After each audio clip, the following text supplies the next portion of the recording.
Evangelist Kate, kindly pray for us as we start the service. Jehovah God, in the mighty name of our Lord Jesus Christ, we want to thank you so very much this morning, Lord. We want to thank you, Jehovah God, for gift of life, Father, Lord. We want to thank you, King of Glory, for causing us to come into your house, Father, to bring our thanks, Jehovah God, dear Master, our praises, and even, Jehovah God, to bring our petitions, oh dear Lord. We want to thank you, Jehovah God, dear Master, for the week that has been, Father. You've been our God, Lord. Jehovah God, dear Master, going in and coming out, Jehovah Father God, you have been our God, dear Father. And we want to thank you so very much. Thank you for protection. Thank you for care. Thank you for provision, Jehovah Father God. Thank you for shielding us, Jehovah Father. We thank you and we honor you. We commit ourselves to you this morning, Father, as we start this service. How it is our prayer, Jehovah God, dear Master, that your presence shall be here with us. Father God, we pray that you're going to speak to each one of us, Master. You're going to minister to our souls, Jehovah God, dear Master, Jehovah God, King of all glory. We pray that you're also going to meet with our needs, Father God, dear Master, as we deserve, King of all glory, in the mighty name of our Lord Jesus Christ. We want to commit our online viewers unto you, my Father. We pray, Jehovah God, dear Master, you shall also speak to them as we speak to us, Father. We commit ourselves to you. We commit this service to you, Father. King of glory, dear Master, we pray that your spirit shall be here with us. And this is our prayer in Jesus' holy name. Amen. In our prayer books, page number 3, the Lord be with you. We have come together, the people of God, drawn by his Spirit, longing for his word, to praise the holy name of the Lord, to share his glorious news of grace, to pray for our needs and the pain of the world, to rejoice in his love and be sent in his peace. We are heirs of the Father, renewed in the Spirit. Together we are one. God, you are my God. Early will I seek you. O God, you are my God. Honestly, I seek you. My soul thirsts for you. My body longs for you. Blessed are you who are poor, for yours is the kingdom of God. Blessed are you who hunger, for you will be satisfied. Blessed are you who weep now, for you will laugh. Blessed are you who weep, when people hate you, because great is your reward in heaven. If we say we have no sin, we deceive ourselves, and the truth is not in us. If we confess our sins in repentance and trust, God is faithful and just and will forgive us our sins. So let us confess them to our Father. Eternal Father, God of our ancestors, before your power all things tremble. But through your Son, we approach your throne. We have done long and neglected to do right. Our sins weigh heavily on our hearts. Lord, have mercy. Count them not against us. Grant us the joy of forgiveness. Enlighten our hearts with the glory of Christ, who died and rose again for us. Amen. Lord of mercy, grant us your pardon and peace that cleansed from our sins, and with peace in our hearts, we may be free to serve you through Jesus Christ our Lord. Amen. Blessed are those who live in your house. They will always be singing your praise. Praise the Lord. The name of the Lord. Glory to the Father, in whom all things began. Glory to the Son, who became the Son of Man. Glory to the Spirit, who inspires and renews, the Lord our God, forever. Hallelujah. Amen. Let us have the jubilate song.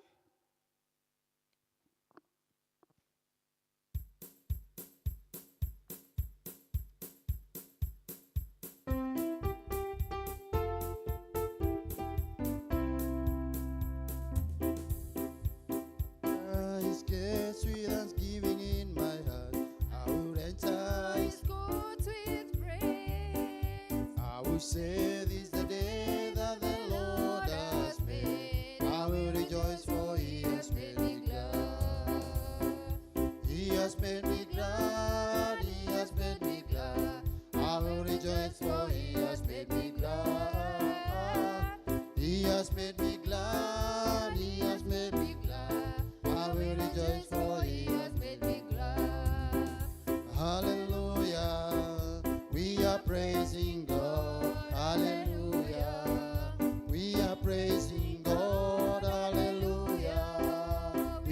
praising God.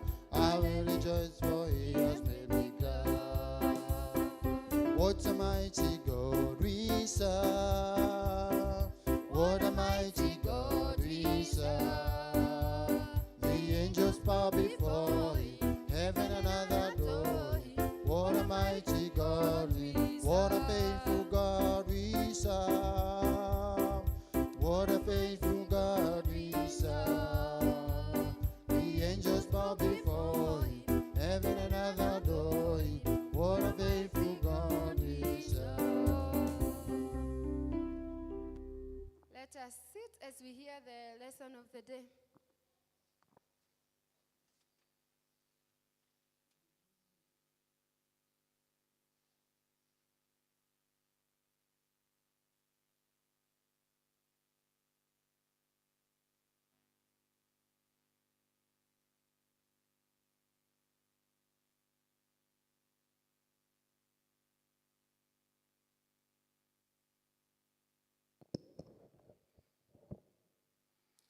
So our reading this morning is taken from the book of First Peter, chapter 3, and verse 8 to 9.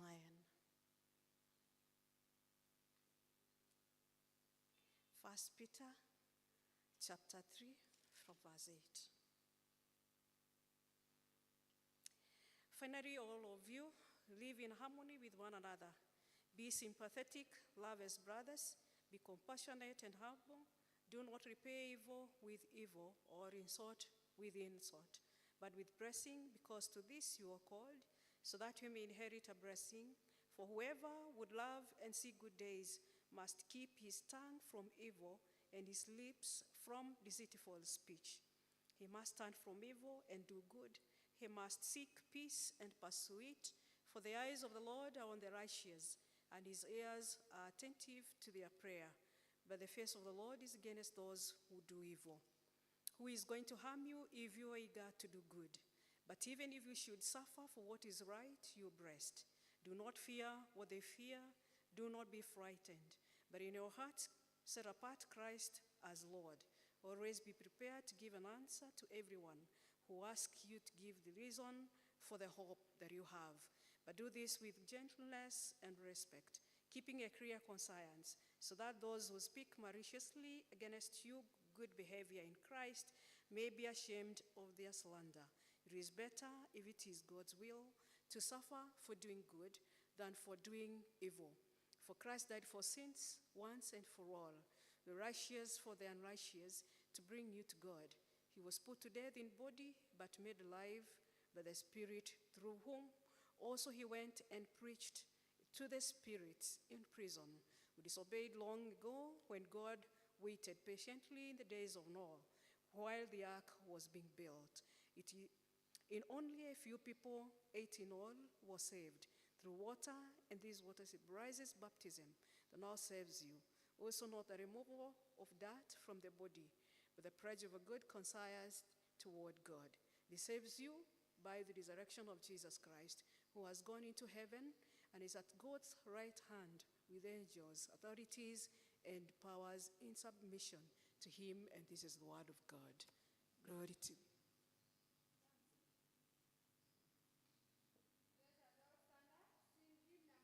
6. Hymn number 26.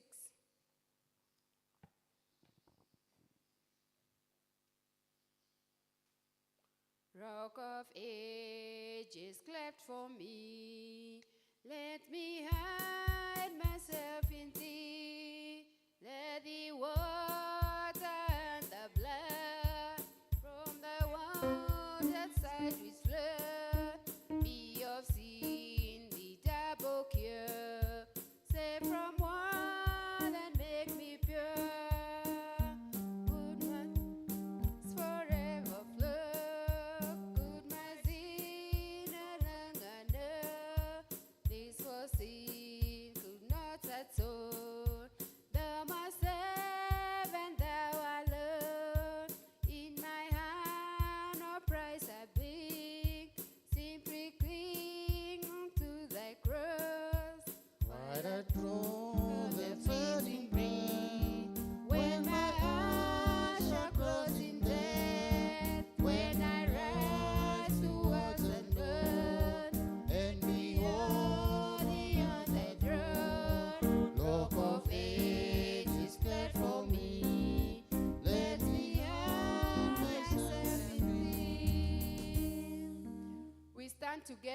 with Christians throughout the centuries and throughout the world today to affirm our faith in the words of the Apostles' Creed. I believe in God, the Father Almighty, creator of heaven and earth. I believe in Jesus Christ, his only Son, our Lord, who was conceived by the Holy Spirit, born of the Virgin Mary, suffered under Pontius Pilate, was crucified, died, and was buried. To the dead, on the third day he rose again. He ascended into heaven. He is seated at the right hand of the Father, and he will come to judge the living and the dead. I believe in the Holy Spirit, the Holy Catholic Church, the communion of saints, the forgiveness of sins, the resurrection of the body, and the life everlasting. Amen. The Lord be with you. Let us pray.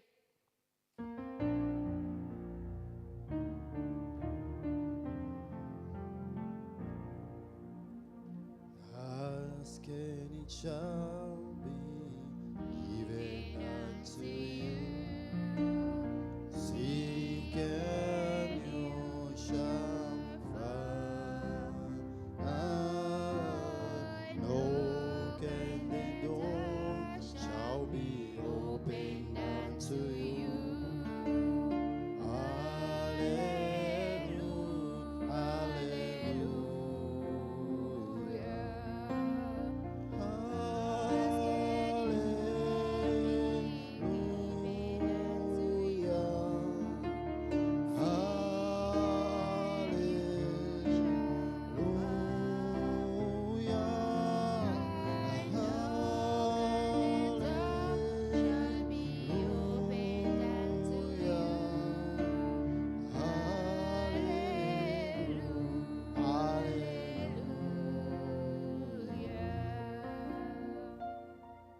As our Savior taught us, we are bold to pray.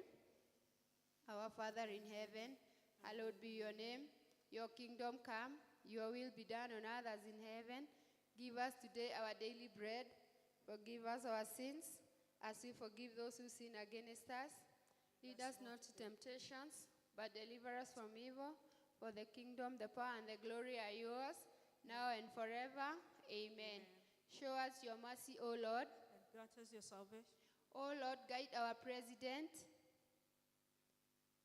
May your ministers serve you faithfully. And your royal people joyfully. In the valley of the shadow of death, Protect us with word and staff. like trees planted by the waterside. Grant us the Send us out as the salt of the earth. and as the light of the world. May the earth be filled with your glory. Cover the sea. Let us have the prayer of the day. Today is the 16th Sunday after Trinity. O God, our King and lover of children, we demand of all who would inherit your kingdom to be like children in character. Open our eyes and deepen our faith and loyalty to you. By shunning the deceptions of worldly riches, we may carry your cross and faithfully follow you without ever looking back. In Jesus' name we pray. Amen. At this junction, we are going to all rise up, have a few worship choruses, go before our God, send him our requests, and then Evangelist Kate will wind us up for us the prayers. John, give us a few worship.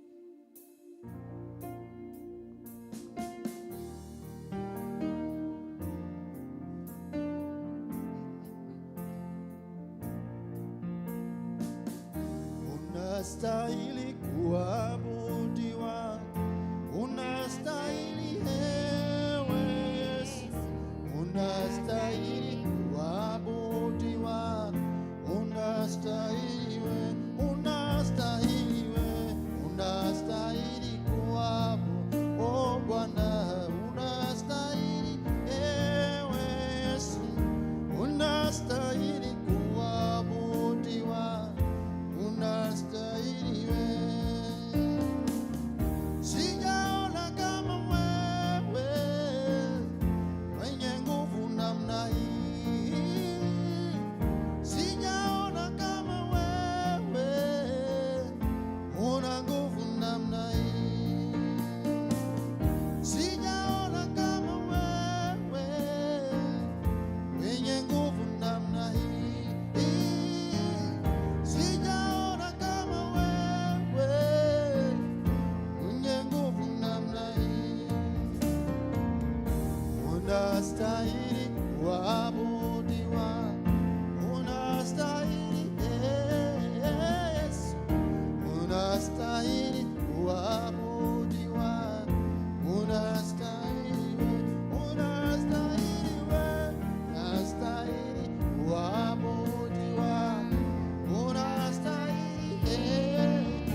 unastahili upewa sifa Bwana, unastahili Yesu, unastahili upewa sifa Bwana, unastahili, unastahili kupewa sifa Bwana, unastahili Yesu, unastahili kupewa sifa Bwana, unastahili. Sijaona kama wewe wenye nguvu namna hii. Oh, sijaona kama wewe wenye nguvu namna hii. E Baba, sijaona kama wewe wenye nguvu namna hii. Bwana, sijaona kama wewe wenye nguvu namna hii. Unastahili, unastahili kuabudiwa, unastahili ewe Yesu, unastahili Bwana, unastahili wewe, unastahili Yesu, unastahili, unastahili Bwana, unastahili ewe Yesu, unastahili kuabudiwa Bwana.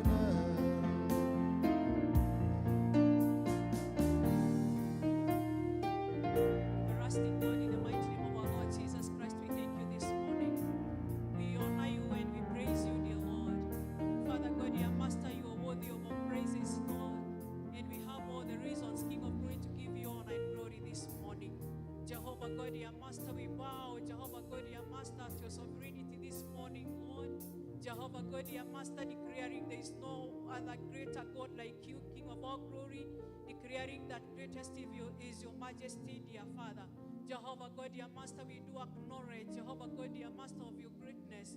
We do acknowledge of your mercy and love, Jehovah Father.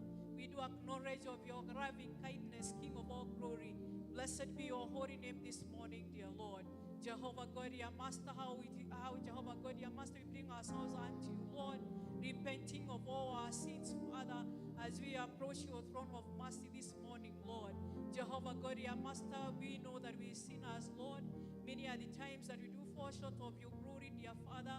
And this morning, Father God, we humble ourselves before you, dear Father, as we ask for your forgiveness, dear Lord. We commit ourselves to you, Father. We commit all our beings unto you, King of all glory. Our minds unto you, Father. Our physical body unto you, King of all glory. Dear Master, our spirituality unto you, my Father. How we do pray that you may take over, King of all glory, dear Master, and Jehovah God reign over our lives, Jehovah Lord. Father God, we commit this service unto you, Lord. And we pray, Jehovah God, dear Master, that it shall bring glory and honor unto you. And that Jehovah God, every prayer that we shall make unto you, Jehovah, you shall honor it, King of all glory, and you shall hearken unto it, dear Father. And Jehovah God, dear Master, King of all glory, we shall receive from you, Lord. Father God, we commit everyone that is in this service unto you, Father. Jehovah God, dear Master, how it is our prayer that you shall meet with each one of us, King of all glory. Dear Master, King of glory, you know our desires, my Lord. Father God, you know our petitions unto you, Jehovah Father. How it is our prayer, King of all glory, that this morning, Lord, you shall grant our petitions, King of all glory. Mighty Redeemer, we want to commit unto them, unto you, Lord Father, them that are sick unto you, Lord. Jehovah, Lord, dear Master, we bring unto you, King of all glory, dear Master, that are suffering, Jehovah God, dear Master, in different ways, Lord. You know us by our names, Father. It is your name, Jehovah God. It is your word, Jehovah God, that has commanded us not to fear, Lord. And that, Jehovah God, dear Master, because you are our God, because you're going to help us, because you're going to strengthen us, Father, and because, Jehovah God, dear Master, you're going to hold us, King of glory, with your righteous hand, Father.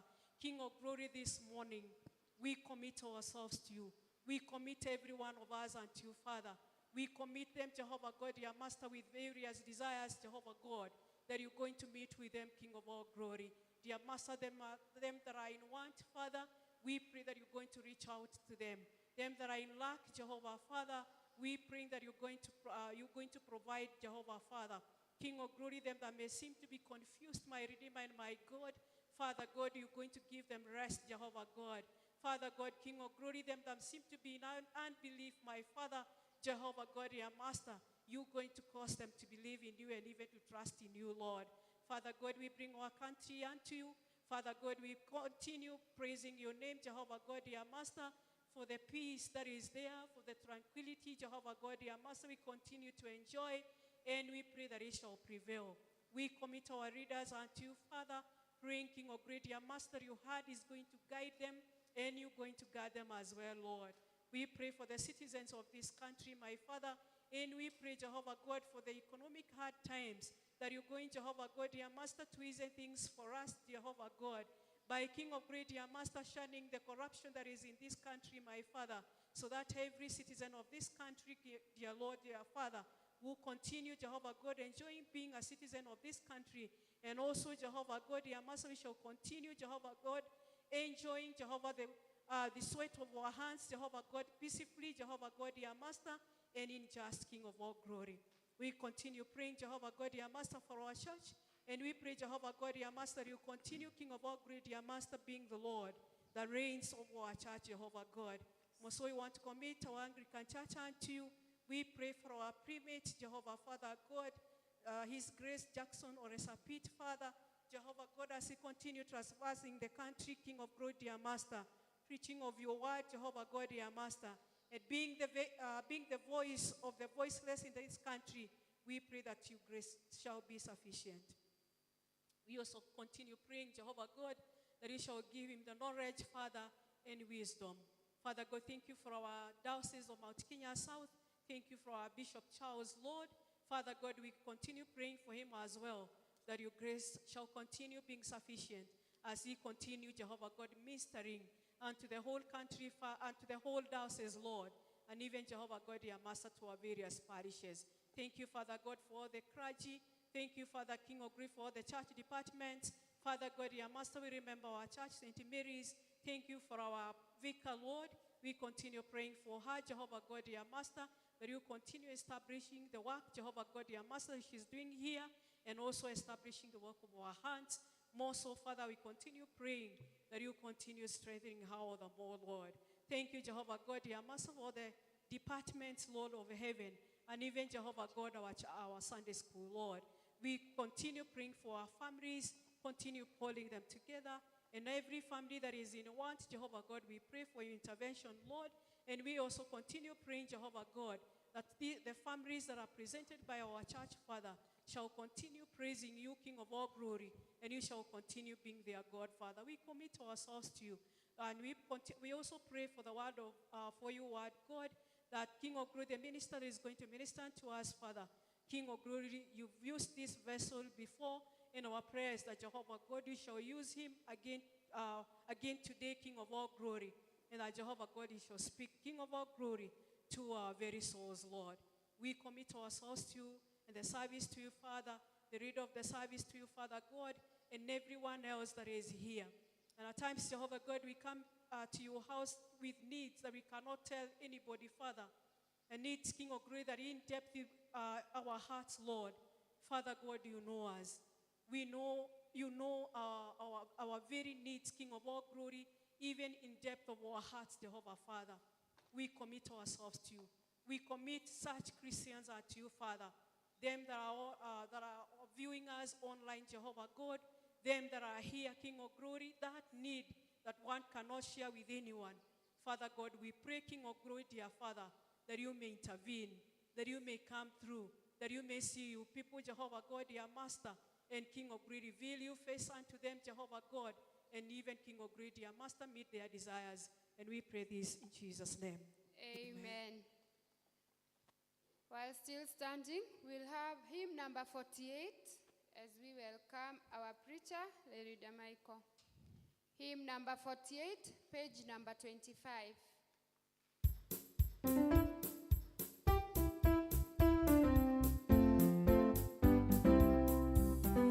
What a fellowship, what a joy divine, leaning on the everlasting love. What a blessedness, what a peace is mine,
Amen. Shall we have our seats? I want to take this opportunity to thank all of you for coming. And today, the word was read to us. And I wanted to share some words from the book of Matthew and Haggai. I read some few, and then we continue. My name is Mohinja Wangoi, and more to that, Christ is Lord in my soul. And I'm delighted this morning to be alive and to be his servant. Read Matthew chapter number 25, verse 14 to 30, but I'll not read everything.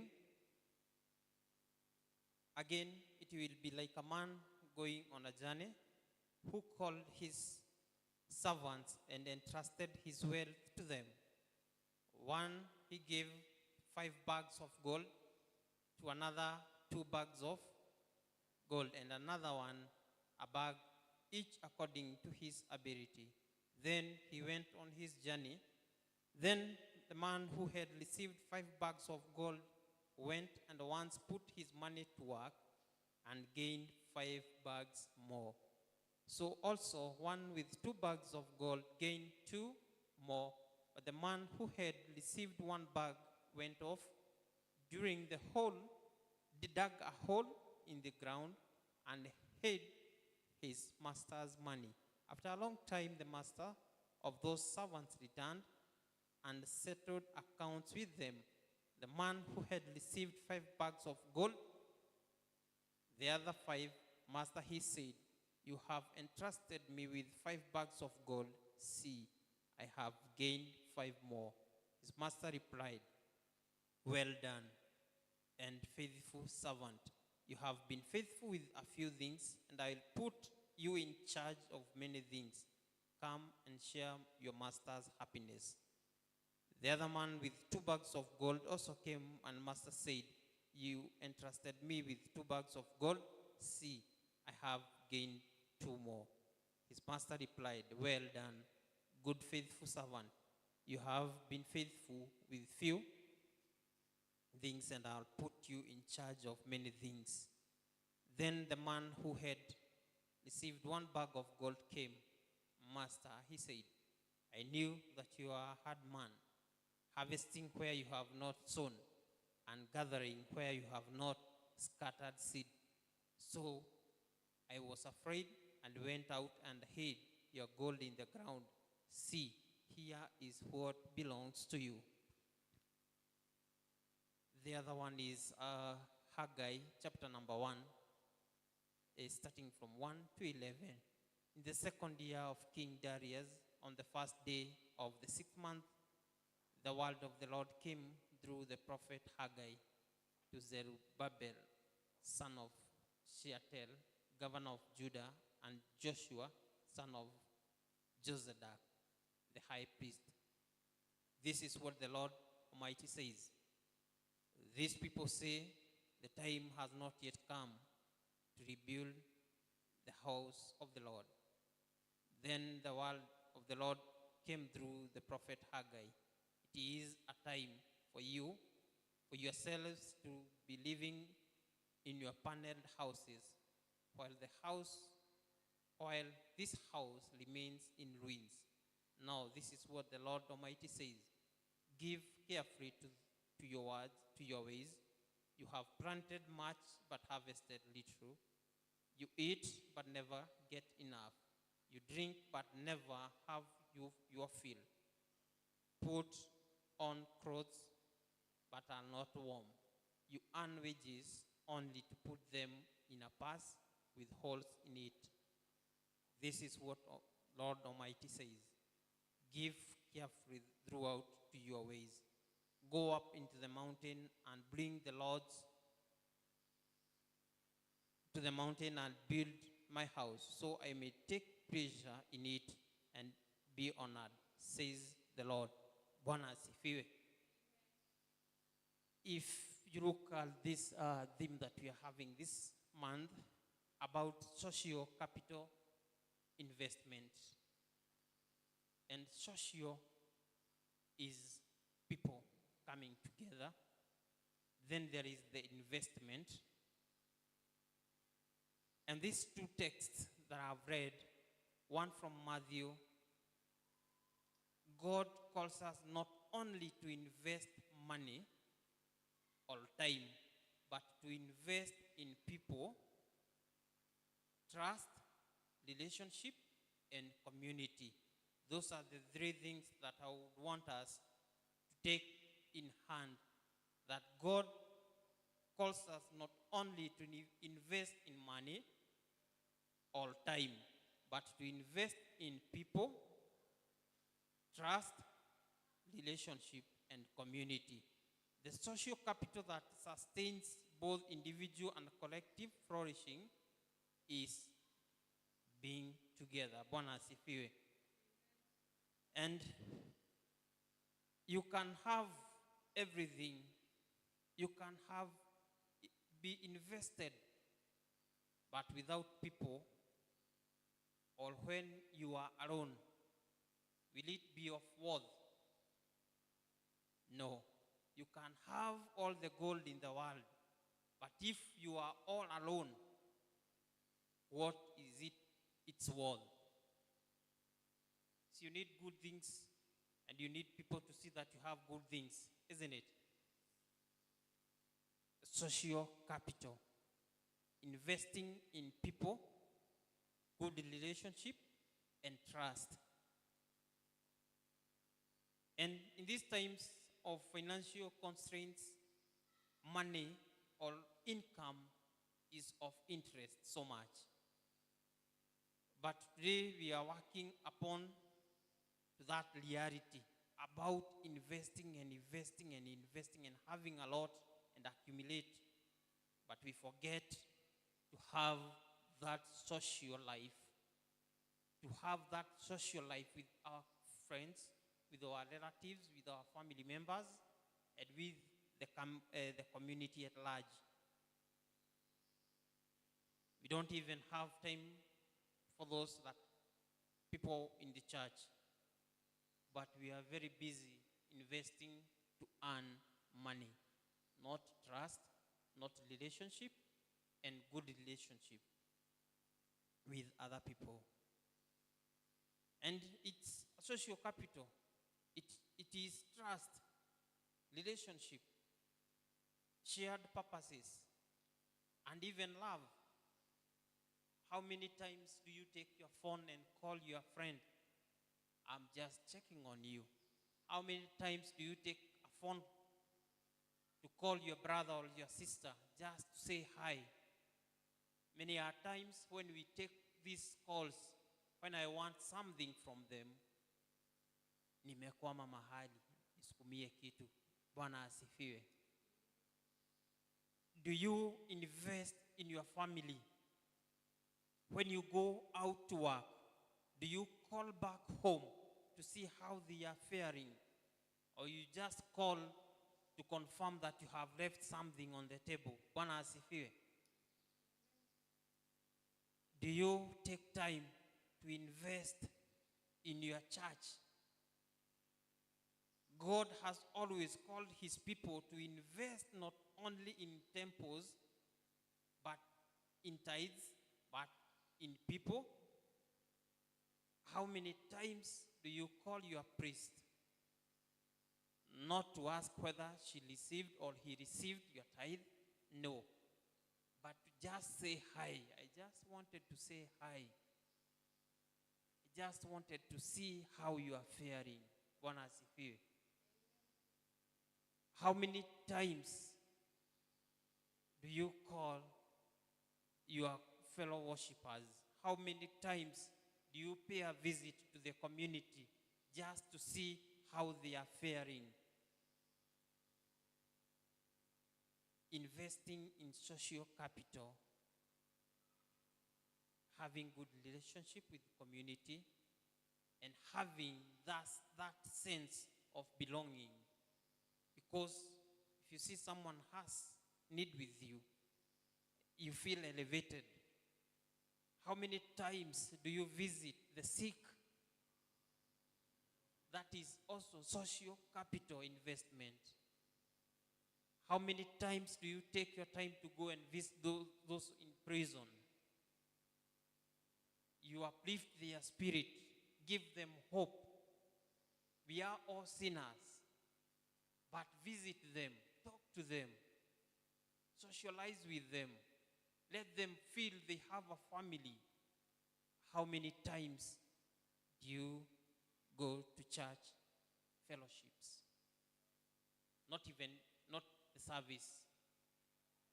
Fellowship comes after services. Bwana asifiwe. How many times do you engage yourself in those services? We've seen about this book of Haggai, people investing so much for the worldly things, but they forget the house of God. He is saying that his house is in ruins.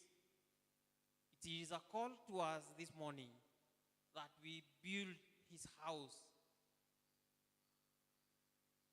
How many times do you say, I'm going to replace some 2 pills because they are too old? How many times do you take chance to say, I'm going to replace the microphone in the church, I'm going to repair some? But we want only to accumulate and accumulate for our own good. The early church thrived not because of buildings or budgets, but because of deep sacrificial community. The church grew because of sacrifices.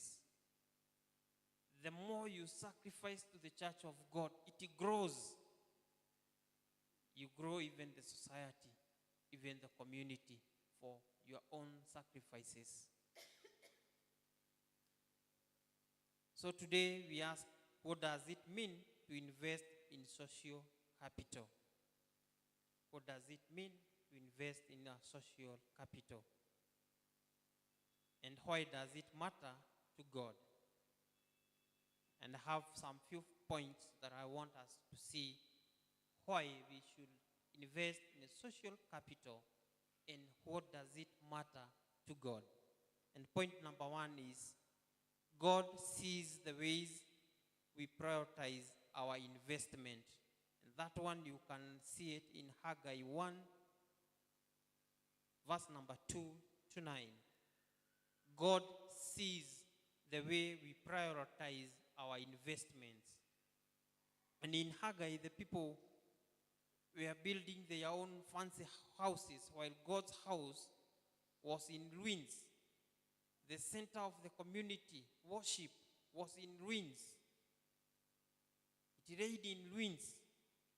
But God asks, is it a time for you to live in paneled houses while this house remains in ruins?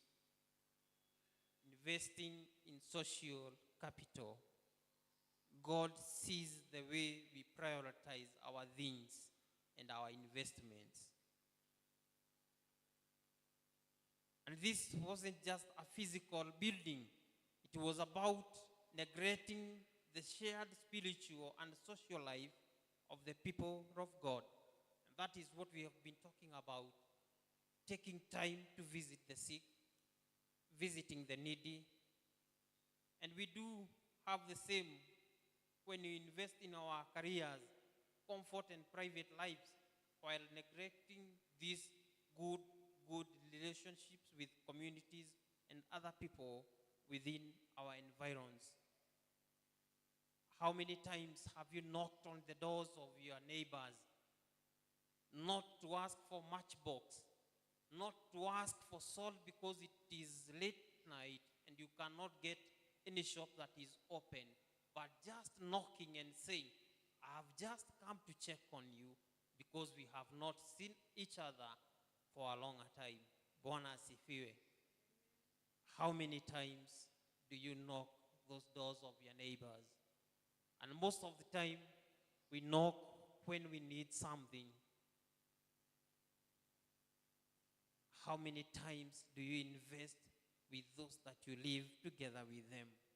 And others might be struggling so much in life, but they cannot open up because they don't have someone to tell.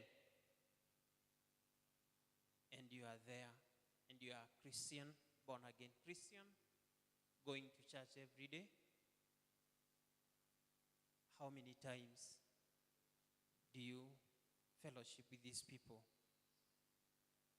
The church community that needs our time, gifts, and presence. Bwana asifiwe. The church community needs our time. How often do you visit those fellowships?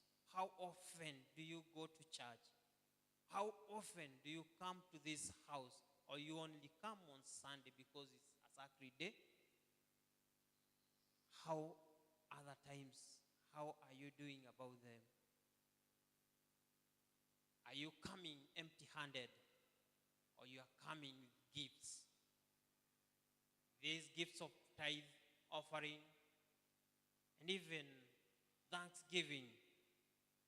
And God says, you expect much, but see, I turned out to be little. Why? Because they weren't investing in what He values. And God values people, purpose, and community. Bwana asifiwe. So as much as we're invest in people, because it is going to be doubled. We've seen when we've seen this in Matthew about the talents. Those people invested so much, but the one that did not invest had nothing. So as much as we're investing in God's kingdom, we shall have more. And the other one is, point number 2 is, God entrusts us with relational talents. And we have seen in Matthew 25:14 to 30 about this parable of the 3 talents. Jesus speaks of a master giving his servants talents to steward while he is away. We often did this about money or abilities, and it is, but it is also about trust. It is also about trust. Your master entrusts you with so much, and he expects you to multiply. Even a bank will lend you a loan, not just to go and keep it down or eat or just do things that will not accumulate other wealth, but it expects you to invest so that you can have more and more. And we often read this about money, and we've seen it's all about ability and purpose of God's people. And in every relationship, we have every opportunity to serve, every moment to encourage, or a mentor, or just mentor someone. Investing in social capital. Point number 2, God entrusts us with relational talents. What is it that you can do to the church of God?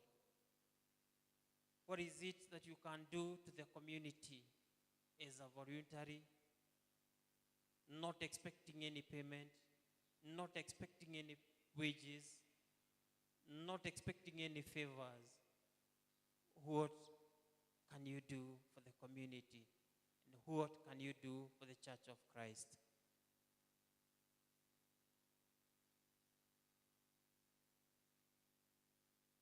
These are the things that God gives us or entrusts us as the master entrusted his wealth to these 3 people.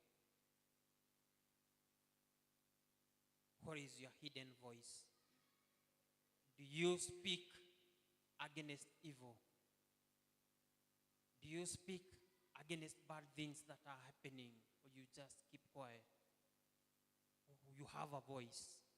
You have ability to speak for the needy, to stand for the weak. How many times do you take chance to do so? You have kept your love to yourself because you don't want to be at a risk.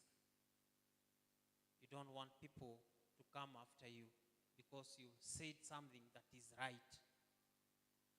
Where raise your voice. Those talents that you've been given by God. And God, Jesus, honors the servants who invested. He took what was given and grew it for the sake of the master. Self-love. Sisi tunajipenda sana. Siwezi fanya hivyo kama sipati kitu. What am I gaining after all those sacrifices? But you have seen the first servant grew and grew this investment because of his master. Not for his own good, but in return, he was given what he had invested. Bwana asifiwe. So if you sow for God, everything that you bring to him will eventually come back to you. But if you sow for yourself, God will always be complaining about you. This is what he says in Haggai, that my house are in ruins, and you are living in very polished and paneled houses. You think you can go well when God is angry? No. It is a call to us this morning to do according to what God wishes us to do. And likewise, God calls us to risk love, risk time, risk presence for the sake of his kingdom. If you hear there is fellowship, not necessarily church service or the other order of services. If there is any activity in the church, join. Your presence also matters. If you hear there is a community gathering, not necessarily that you have been called, you have any invitations, no, go and you fellowship together for the sake of God's kingdom. And point number 3 in social capital is building the kingdom in invisible but powerful ways. Building the kingdom in invisible but powerful ways. And you can't see trust the way you see a building. Bwana asifiwe. You can't put love on a spreadsheet. Ati hii ni upendo. Hapana. Ati hii ni trust. No. Social capital in things that are invisible. But in God's kingdom, these are the things that last. By this, everyone will know that you are my disciple. These are the words of Christ in John 13:5. By this, everyone will know that you are my disciple if you love one another. That is all.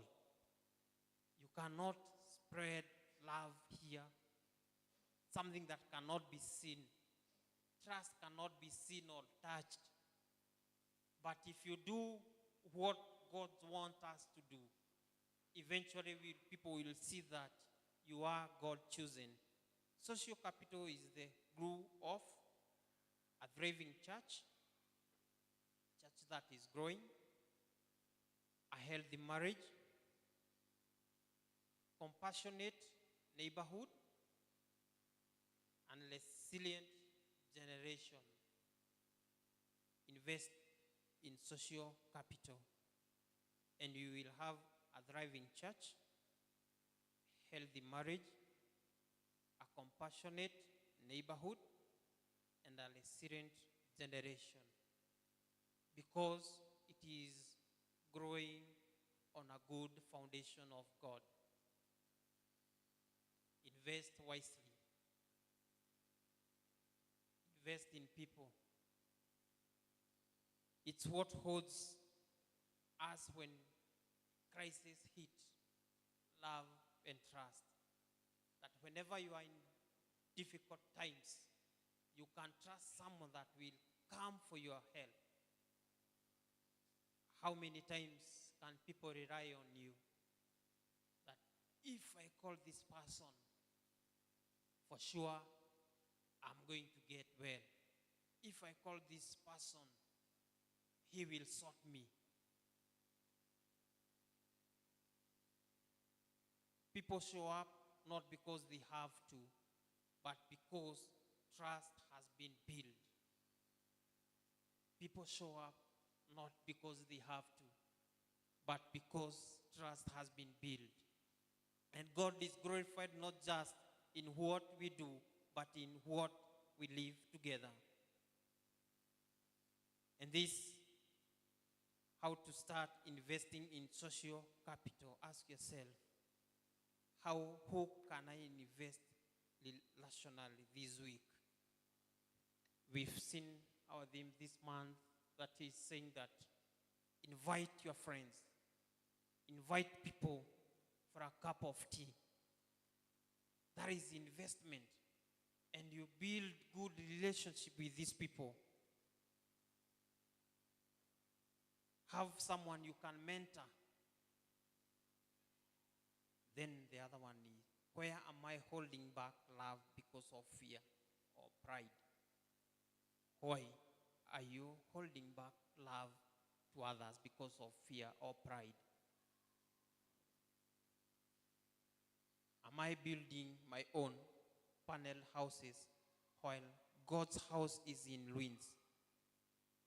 Is your church or community suffering from lack of gifts from you or encouragements from you and me? Invest in social capital so that the God's kingdom can enlarge. In the name of God the Father, Son, and the Holy Spirit.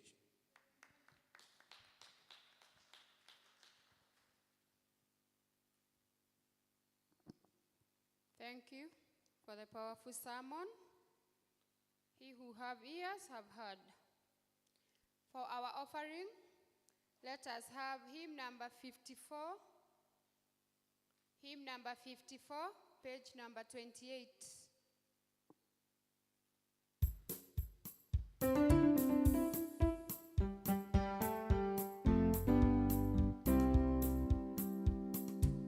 Sowing in the morning, sowing in the kindness, sowing in the noontide, and the weary eye, waiting for the harvest, and the time of reaping, we shall come rejoicing, bringing in the sheep, bringing in the sheep, bringing in the sheep, we shall come rejoicing, bringing in the sheep, bringing in the sheep, bringing in the sheep, we shall come rejoicing, bringing in the sheep, sowing in the sunshine, sowing in the shadows, fearing neither clouds nor winter's chilling breeze, by and by the harvest and the labor ended, we shall come rejoicing, bringing in the sheep, bringing in the sheep, bringing in the sheep,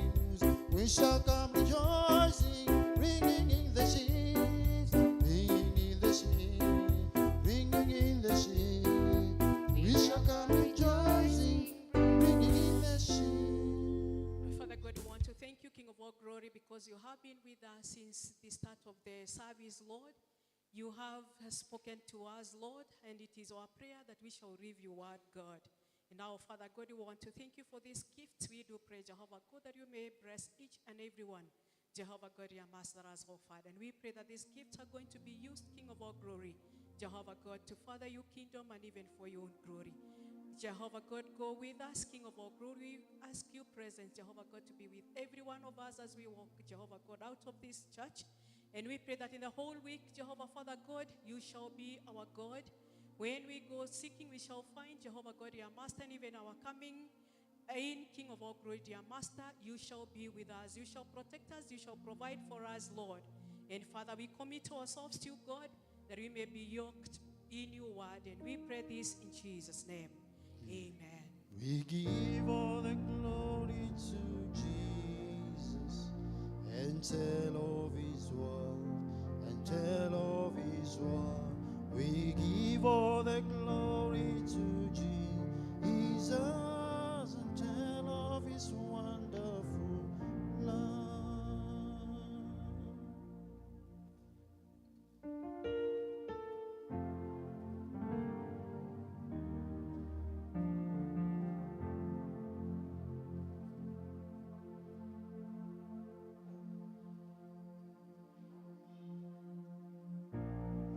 You are worthy to be praised and adored. So we lift our holy hands in one accord, singing, blessed be the name, blessed be the name, blessed be the name of the Lord. Blessed be the name of the Lord. He is worthy to be praised and adored. So we lift our holy hands in one accord, singing, blessed be the name, blessed be the name, blessed be the name of the Lord. God to make a way where there seems to be no way. He works in ways we cannot see. He will make a way for me. He will be my God, will be closer to his side, with love and strength for each new day. He will make a way. He will make a way. And what a friend we have in Jesus. All our sins and graves to bear. And what a privilege to carry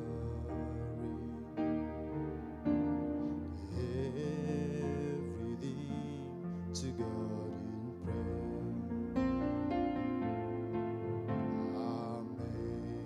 Amazing grace, how sweet the sound that saved a wretch like me. I once was lost, but now I see. Was blind, but now I see. Blessed assurance, Jesus is mine.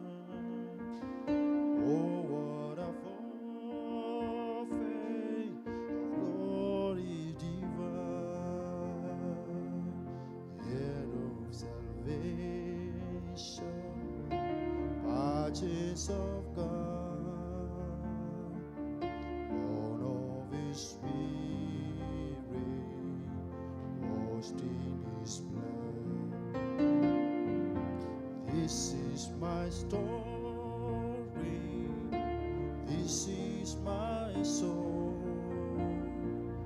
praising my Savior all the day long. Thank you, Jesus. Let us stand up.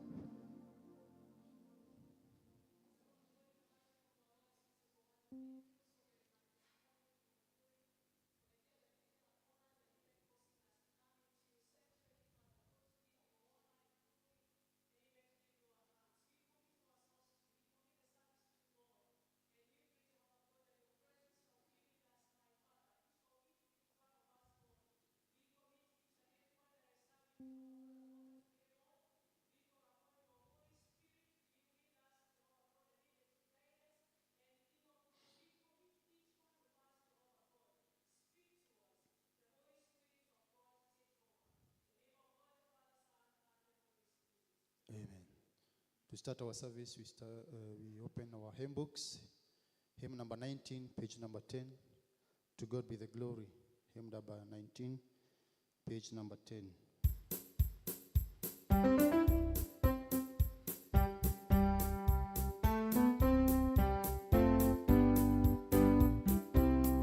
To God be the glory, great things He has done. So lovely the one He gave us His Son. Oh yeah, there is life and atonement for sin, and open the life gate that all may go in. Praise the Lord, praise the Lord. Let the earth hear His voice.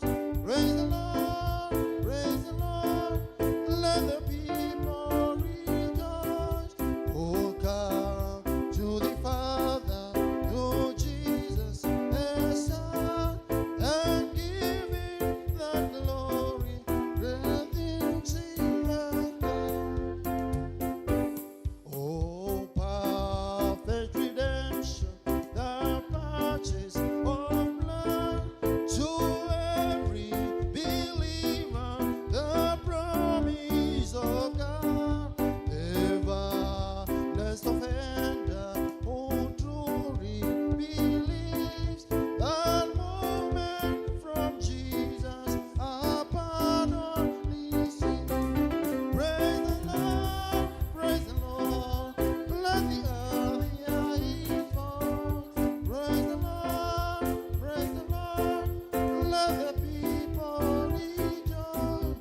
Oh, come to the Father, to Jesus, the Son, and give Him the glory, great things He has done.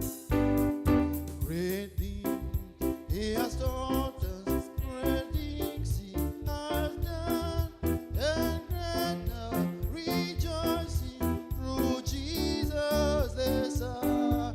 What's pure, running higher, and greater will be our wonder, our transformed way. Jesus, we see. Oh, praise the Lord, let the earth hear His voice.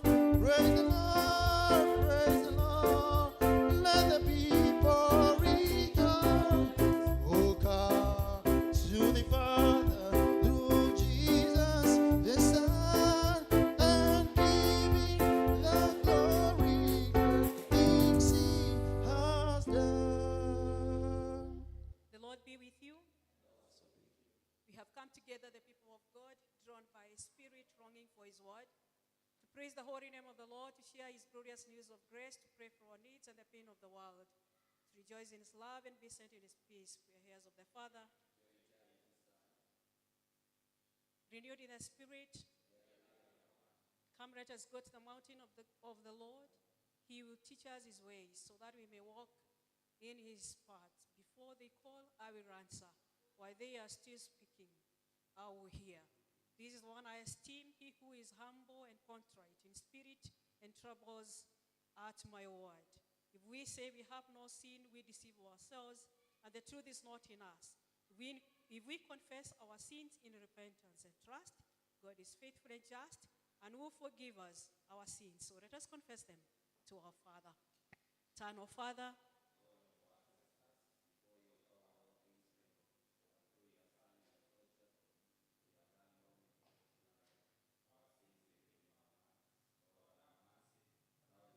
us the joy of forgiveness.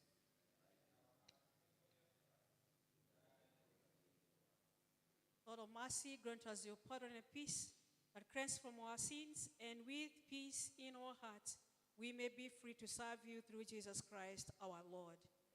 Blessed are those who live in your house. Praise the Lord. Glory to the Father, in whom all things began.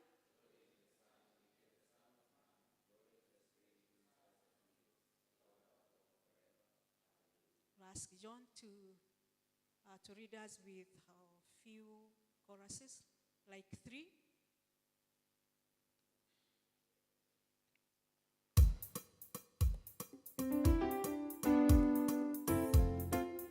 Let us clap our hands.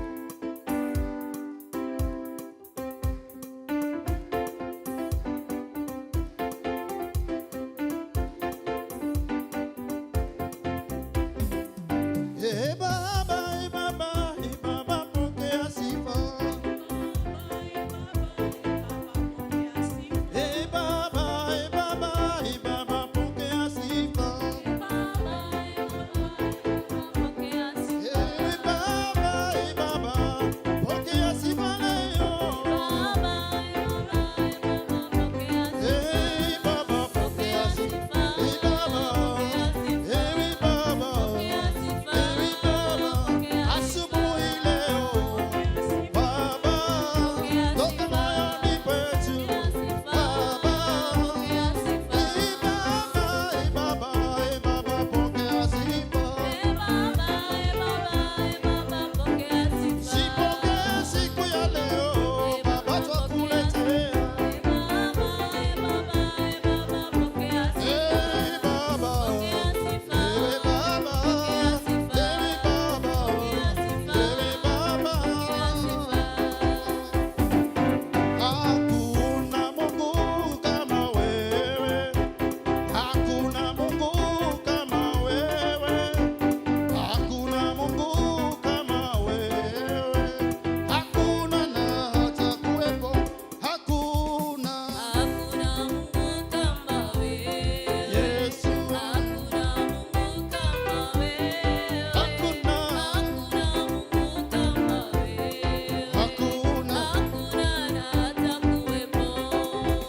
hakuna upendo kama wako, wewe waitwa Jehova Shama. Hakuna, hakuna, hakuna, oh hakuna na hata kuwepo, hakuna Mungu wewe. Yesu, Bwana, haleluya.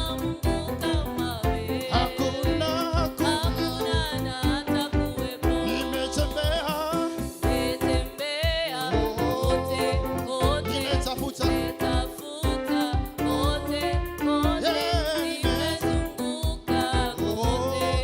hakuna, hakuna, hakuna, nimetembea, nimetembea kote,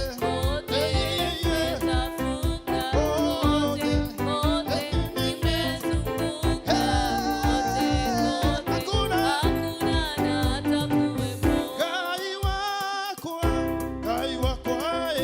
Kai wakwae wamage. Haya, kai wa. Haleluya. Nina kai wakwae. Kai wakwa.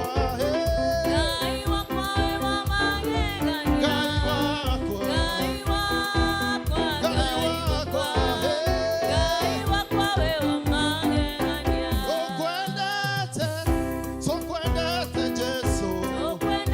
We wamage. Haleluya. Oh Jehova Shama. Jehova Jire, sokwendete we.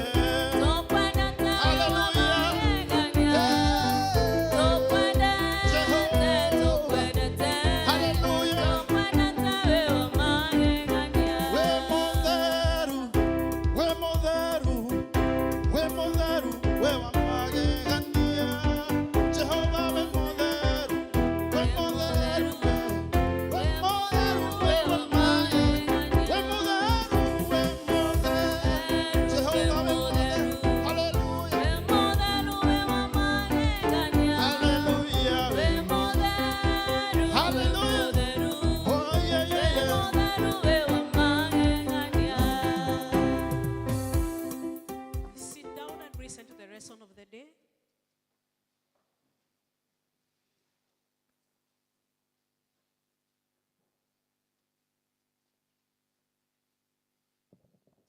Bwana asifiwe. Hallelujah.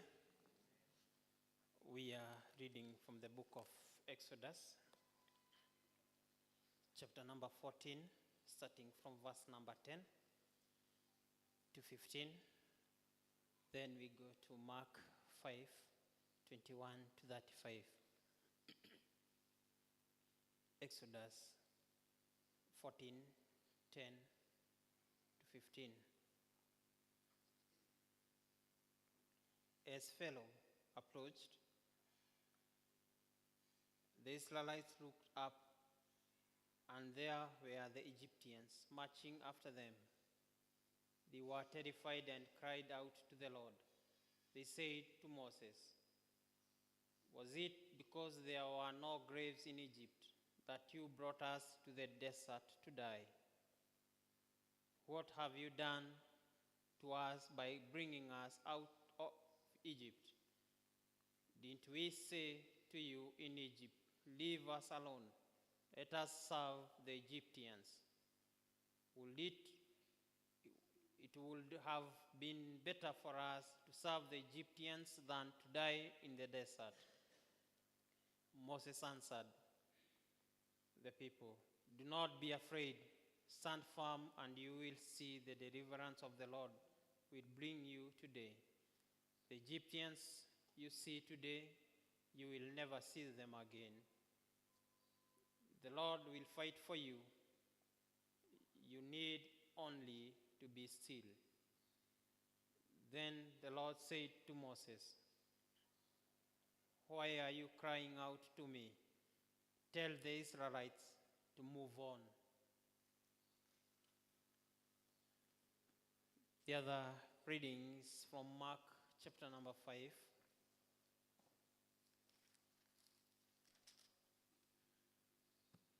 We start from verse number 21. When Jesus had again crossed over by boat to the other side of the lake, a large crowd gathered around him while he was by the lake. Then one of the synagogue leaders, named Jairus, came, and when he saw Jesus, he fell at his feet. He pleaded earnestly with him, "My little daughter is dying. Please come and put your hands on her so that she will be healed and live." So Jesus went with him. A large crowd followed, pressed around him. And a woman was there who had been subject to bleeding for 12 years.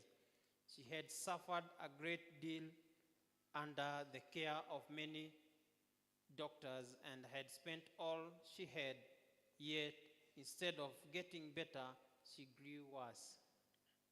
When she heard about Jesus, she came up behind him in the crowd and touched his cloak, because she thought, "If I just touch his clothes, I will be healed."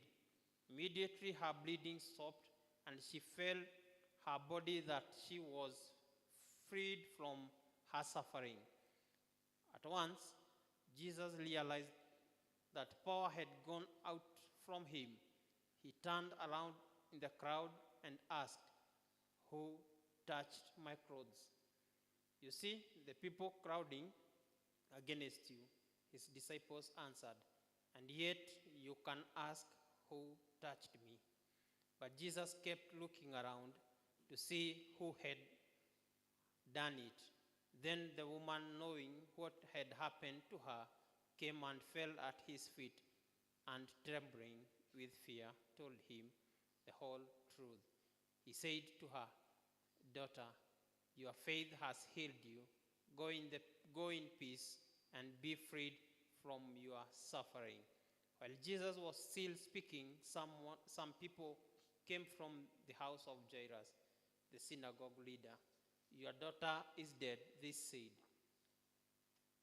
"Why bother teacher anymore?" And this is the word of God.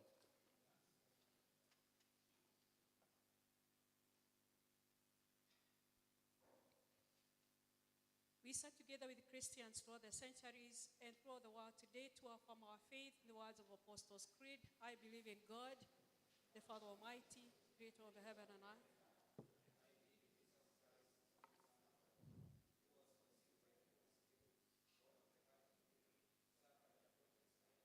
Was crucified and was buried. He said to the dead. The third day he rose again. He ascended into heaven. He is at the right hand of the Father. He will come to judge the living and the dead. I believe in the Holy Spirit, the Holy Catholic Church, the communion of saints, the forgiveness of sins, the resurrection of the body, and the life. The Lord be with you. Let us pray.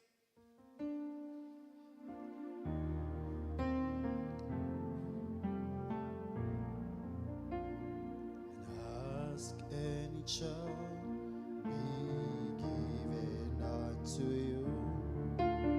Seek and you shall find. Knock and the door shall be opened unto you. Hallelujah, hallelujah.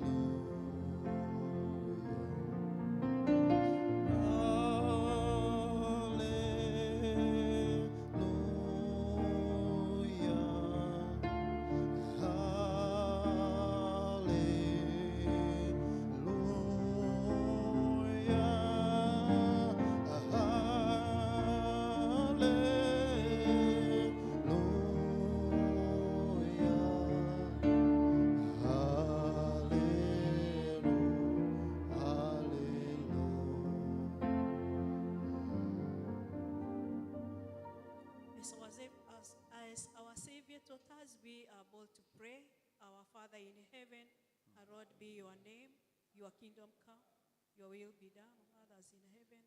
Give us today our daily bread. Forgive us our sins as we forgive those who sin against us. Lead us not in temptation, but deliver us from evil. For the kingdom, the power, now and forevermore. Show us your mercy, O Lord. May your ministers serve you faithfully in the valley of the shadow of death, like trees planted by the waterside. May the earth be filled with your glory. Pray for the day.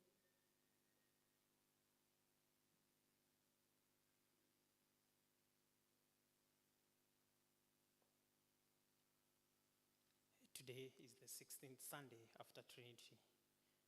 O God, our King and lover of children, you demand all of who will inherit your kingdom to be like children in character. Open our eyes and deepen our faith and loyalty to you, that shining the deceptions of worldly riches, we may carry our cross and faithfully follow you without ever looking back. In Jesus' name we pray. Amen. Together we pray the prayer for peace, alternative A. Almighty and everlasting God, Father of the Prince of Peace, returning in rest we are saved. In quietness and trust is our strength. Grant us the blessing of making peace and the joy of seeking justice. Take from our souls all strain and stress, and let our ordered lives confess the beauty of your peace. Through Jesus Christ, our Lord. We also pray for grace. Alternative A. Mighty God, you have been our God through the night. Keep us in your care through the day, walking in the right, bearing witness to your way, seeking first your kingdom, and seeing you in everyone. Guide us in the faith and lead us on the path of through Jesus Christ, our Lord. Amen. Oh, I'm going to ask Jane to give us a worship chorus.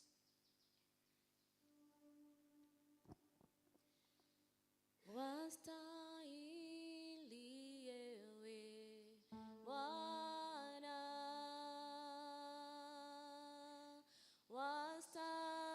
wastahili ewe Bwana,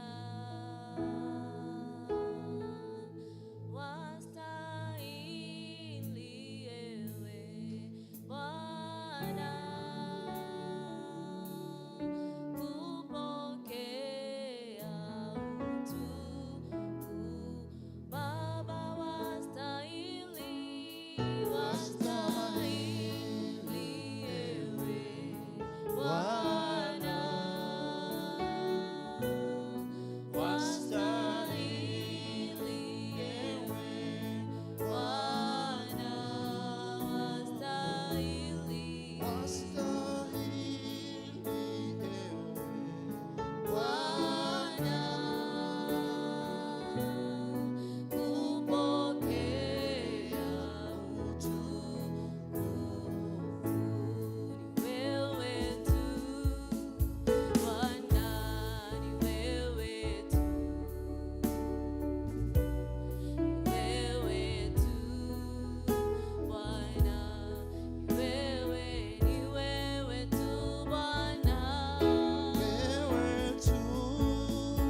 judiciary, and all the leaders of our country, so that they may always use the authority which you've given them for the peace of the world, the benefit, honor, and development of our nation, and the good of your holy church, through Christ Jesus our Lord. Amen. Almighty and eternal God, the only source of power, grant to bishops, and especially the Bishop of Diocese of Mount Kenya South, all our clergy, and all the people, and especially the congregation of Thindigua, and all our churches, your health-giving spirit of grace, and all in order that of grace, in order that they may truly please you. Pour on them the continued of your blessing. Grant this for the sake of word walking mediator, Jesus Christ our Lord. We observe a moment of silence.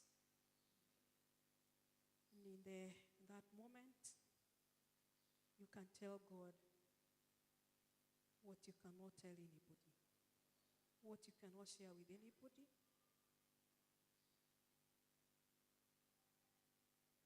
A desire that is in your heart that you will not even tell, but you got you to pray for you. Tell it to God, because He hears and He's a faithful one.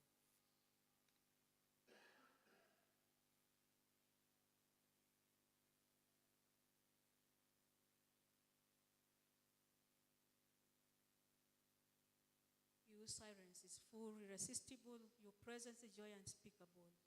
People drifting into mind, we lift to you and pray. They find health in sickness, life in deadness, strength in weakness, light in darkness. The loss you bear mysteriously, you peace, you share eternally. Through Jesus Christ our Lord. Amen. Now we all join in prayer of Saint Chrysostom. Almighty God, by your grace we have come together this time to bring our united prayers to you, and you have promised.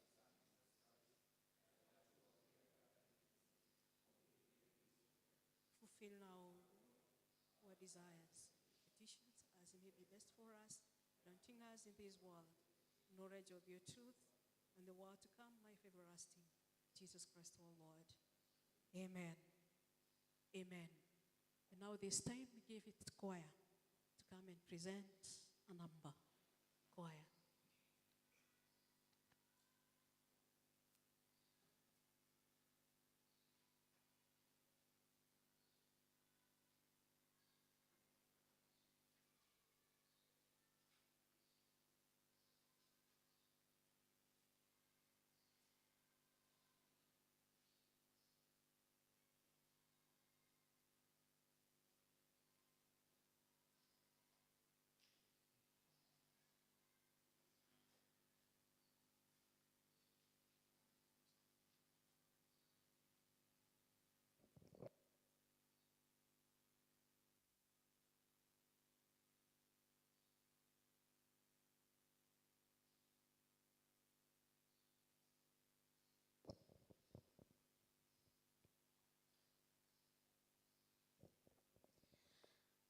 Hapana rafiki kama Yesu, yu peke, yu peke. Hapana mpozi kama Yesu, yu peke, yu peke. Yesu ajua shida zetu, aweza kutuongoza. Hapana rafiki kama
for them much, much better. This time now, we're going to bring off our tithes, our pira, and our thanksgiving. Be given a hymn by the choir.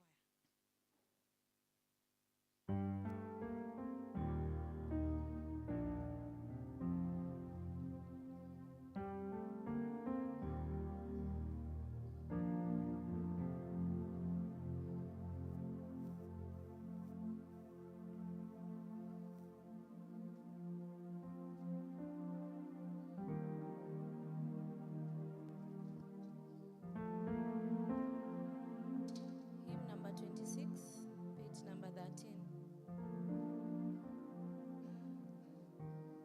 Rock of ages, cleft for me. Let me hide myself in thee. Let the waters and the blood from the wood aside which from be of sin the double cure. Save me from its guilt and power. From tears forever flow. Lord, my free no longer know. This for sin could not atone. Thou must save and thou alone. In my hand no prize I bring. Sweeping to thy cross I cry. When I draw this fleeting breath, when my eyes shall cross in death, when I rise towards unknown, and behold thee on my throne, rock of ages cleft for me, let me hide myself in thee. Ages cleft for me, let me hide myself in thee. Let the waters and the brown from the wood aside me of sin, the double cure. Save me from its guilt and woe. Father God, we want to thank you for these dear ones. Jehovah God, your master, that have adhered, King of glory, your master, to your commands. Jehovah God, your master, we should give every 10, Jehovah God, your master of our resources, King of all glory. And these dear ones, Jehovah God, your master, have obeyed your command, Father. For it is our prayer, Jehovah God, your master, you're going to bless them. As we stand, Jehovah God, your master, by your word that says, King of glory, that you're going to open windows for you people, Jehovah God, so that you may do bless them, Jehovah God, your master, until they have no more need, O Lord. We pray, Jehovah God, your master, you're going to bless these dear ones, Father, because we know that you're a promise keeper. And that, Jehovah God, your master, you're going to give them your joy. Jehovah God, your master, you're going to bless the work of their hands, their businesses, Lord, their farms, and the places that they do their work. They are employed, King of all glory. You're going to bless their families, Jehovah God. They are going in and they are going out, Jehovah Father. King of glory, your master, you also, King of glory, you're going to enable them, Jehovah God, to grow so strongly in you, my Father. Jehovah God, we pray, King of glory, that you're going to keep them away and off, Jehovah God, from the devourer and all the snares. King of glory, your master, Father of the fora, Jehovah God, these people shall walk in your blessings. King of glory, they shall walk in your blessings, Father. And that, Jehovah God, your master, Satan as kings, King of all glory, you going, Jehovah God, your first Father, to defeat him, Jehovah God, as we rebuke him, Jehovah God, your master, King of all glory, that your people shall walk in your blessings. Do bless them. And these gifts that I have brought, Jehovah God, your master, at your altar, we pray that this altar shall speak better things in their lives. And that this gift, King of glory, your master, shall be used for advancement of your kingdom. And we pray this in Jesus' name. Amen. God bless you.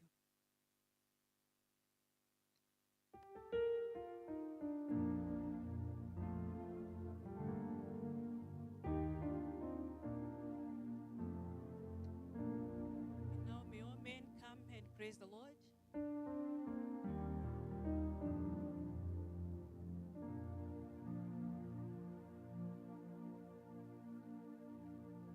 All the gents in the church today, it is your time to come and praise the Lord with a hymn, with a number. Unafanya mambo ambayo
a shelter in the time of storm.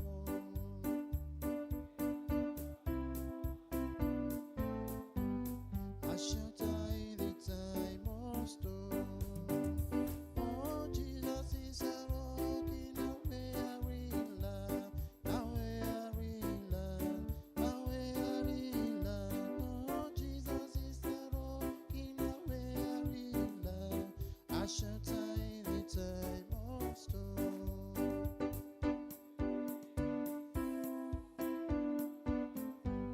A shelter in the time of storm.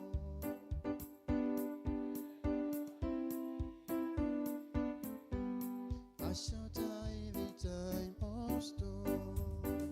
Oh, Jesus is a rock in a weary land, a weary land, a weary land. Oh, Jesus is a rock in a weary land, a shelter in the time of storm.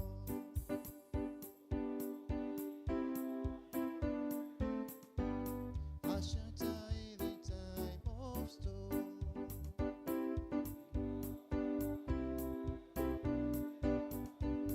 A shelter in the time of storm. Oh, Jesus is a rock in a weary land, a weary land, a weary land. Oh, Jesus is a rock in a weary land, a shelter in the time of storm.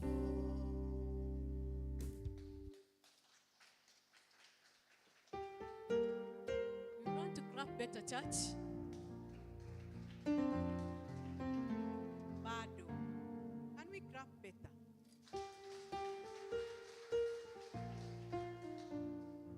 There's no much from our vicar's desk, only that she's not with us this morning. She's worshiping at St. Peter's Kyo, where the bishop is. Now, this time we're going to give to all ladies to present a number.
a good one at least.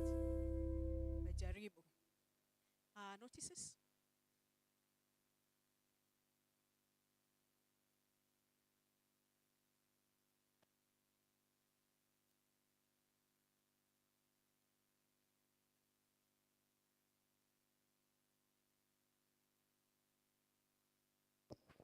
Bwana asifiwe. Praise God. Are you happy? Turn to your neighbor and give them a high five and tell them, welcome in the house of the Lord. Thank you so very much for coming to fellowship with us despite the condition of the weather. May God remember you this day and answer your unanswered prayer today. Sunday School Sunday is still there on 12th of October. We have been requested we come to support them financially on 12th of October. On 7th of December, it will be Family Sunday, and also there will be a mass wedding. We pray for the day, and we also we come prepared together with our families. On 15th of December, we will be having baptism. If you are there, you want to be baptized or your child, make sure you get the form as early as possible, and you get it from Mr. Kamunye. So prepare in advance. The youths are inviting us for their Kayo Day, which will be on 2nd of November. They have requested us to support them since they'll be having a fund drive. So we prepare for that on 2nd of November. We have a Kesha invitation for the youths and maybe someone who would like to attend from Victory in Christ Gospel Church here in Thindigua at GG. They are inviting us for the Kesha on 10th, which is coming Friday, as from 10 a.m. to 10 p.m. to 5 a.m. Last Sunday correction, English service offertory men was 2,490, women 4,910, tithe was 1,960, Thanksgiving 2,000, Kikuyu service offertory men was 5,250, women 5,270, tithe 7,000, Thanksgiving 2,700, pay bill was 87,670. Have a blessed week.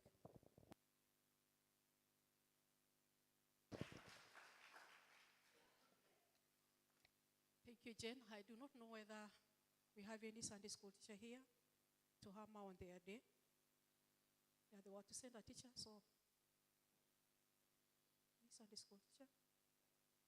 Yeah, ni kama hakuna. Yes, now we're going to stand up and we're going to invite the praise and worship team to give us praises. And then after praises, we're going to sing, to have a worship. We're going to pray for ourselves so that we may listen to the word of God. And then the preacher of the day will conclude for us as it goes up to the pulpit. So today we have Evangelist John. He's going to minister to us. And we're waiting from the Lord. And we know that He's going to use you. You're very, very much welcome. So we stand up and, we praise and worship.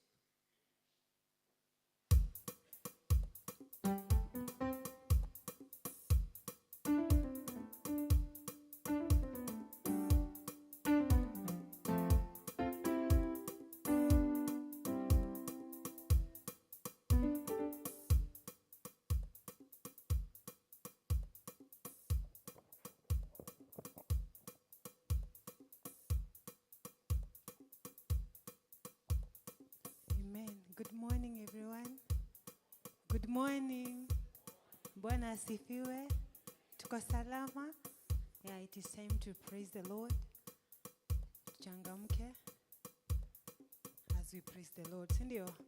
Aya, put your hands together for Jesus. Oh, anaweza, anaweza. Anaweza mwana wa Mungu. Anaweza, anaweza, anaweza. Anaweza mwana wa Mungu. Oh, anaweza, anaweza. Anaweza mwana wa Mungu. Anaweza, anaweza, anaweza. Anaweza mwana wa Mungu. Abariki, abariki. Abariki Mwana wa Mungu abariki, Abariki, tuseme abariki, abariki mwana wa Mungu. oh ainua, ainua, Ainua mwana wa Mungu. oh ainua, oh Ainua, ainua mwana wa Mungu. oh ainua, ainua, Ainua mwana wa Mungu. oh ainua, Ainua mwana wa Mungu. oh anaweza, anaweza, Anaweza mwana wa Mungu. oh anaweza, anaweza, Anaweza mwana wa Mungu. oh anaweza, anaweza, Anaweza mwana wa oh Mungu. anaweza, Anaweza. Anaweza mwana wa Mungu. oh atawala, atawala, Atawala mwana wa Mungu. oh atawala, Atawala, atawala, atawala mwana wa Mungu. oh tumsifu, tumsifu, Tumsifu mwana wa Mungu. oh tumsifu, Tumsifu, tumsifu, tumsifu mwana wa Mungu. oh inua mikono, usemeni Bwana, Inua mikono, usemeni Bwana. inua mikono, usemeni Bwana, Inua mikono, usemeni oh Bwana.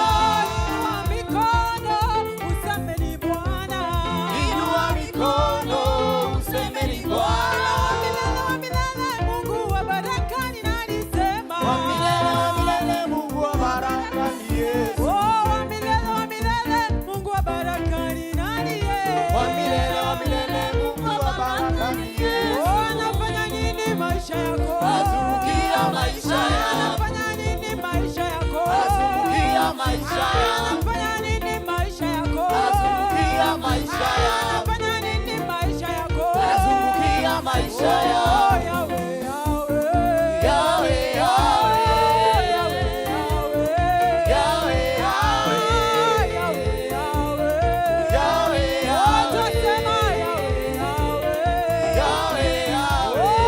Oh, the other God. They are the works of men. But you are the most high God. There is none like you. The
Mabarario we wa magegania.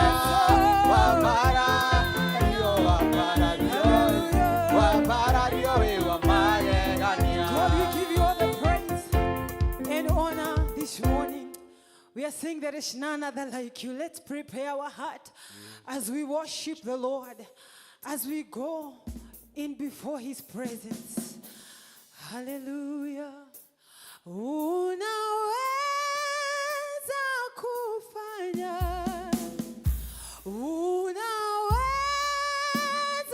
kutenda mambo makubwa zaidi ya niombavyo. Sema Unaweza kufanya.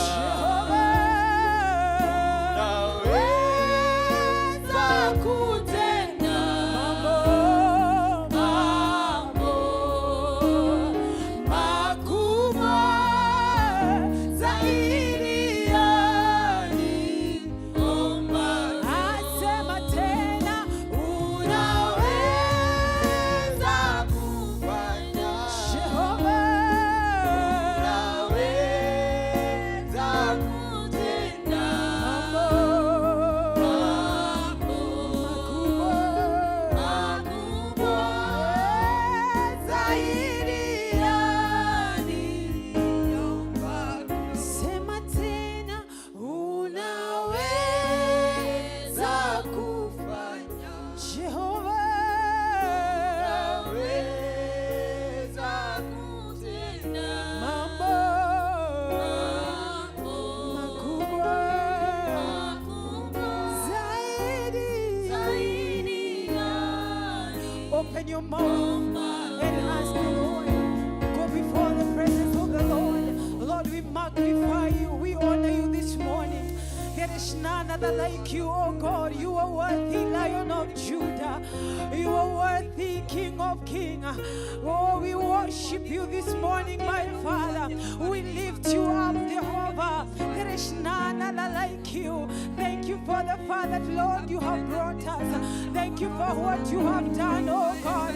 Thank you for the favor. Thank you for the gift of life. Thank you for good health, oh God. We do not take them for granted, our Father. We give you honor, Jehovah.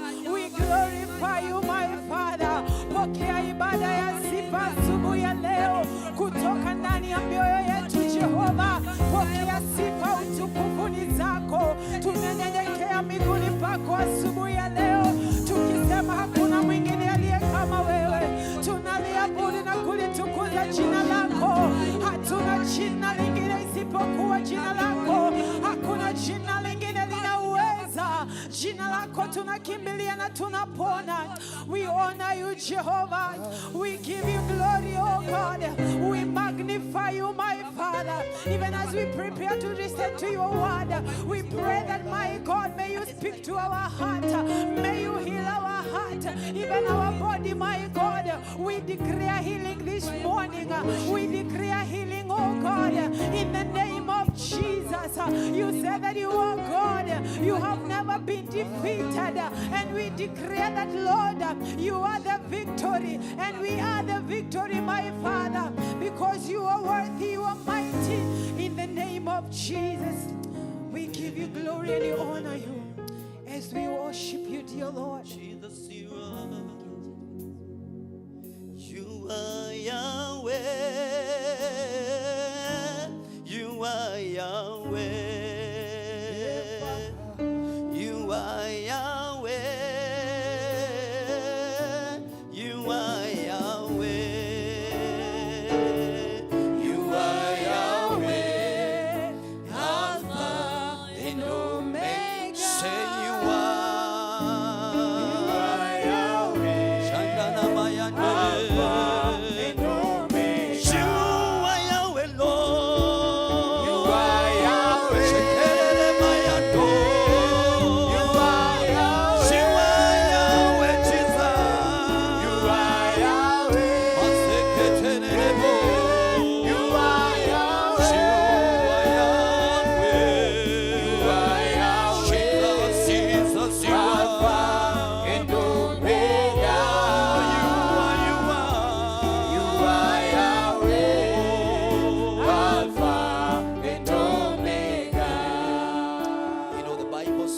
that where 2 or 3 they are gathered in His presence, that the Lord is here together with us. Bwana Yesu asifiwe. Kama umeketi chini, naomba usimame kwa miguu yako.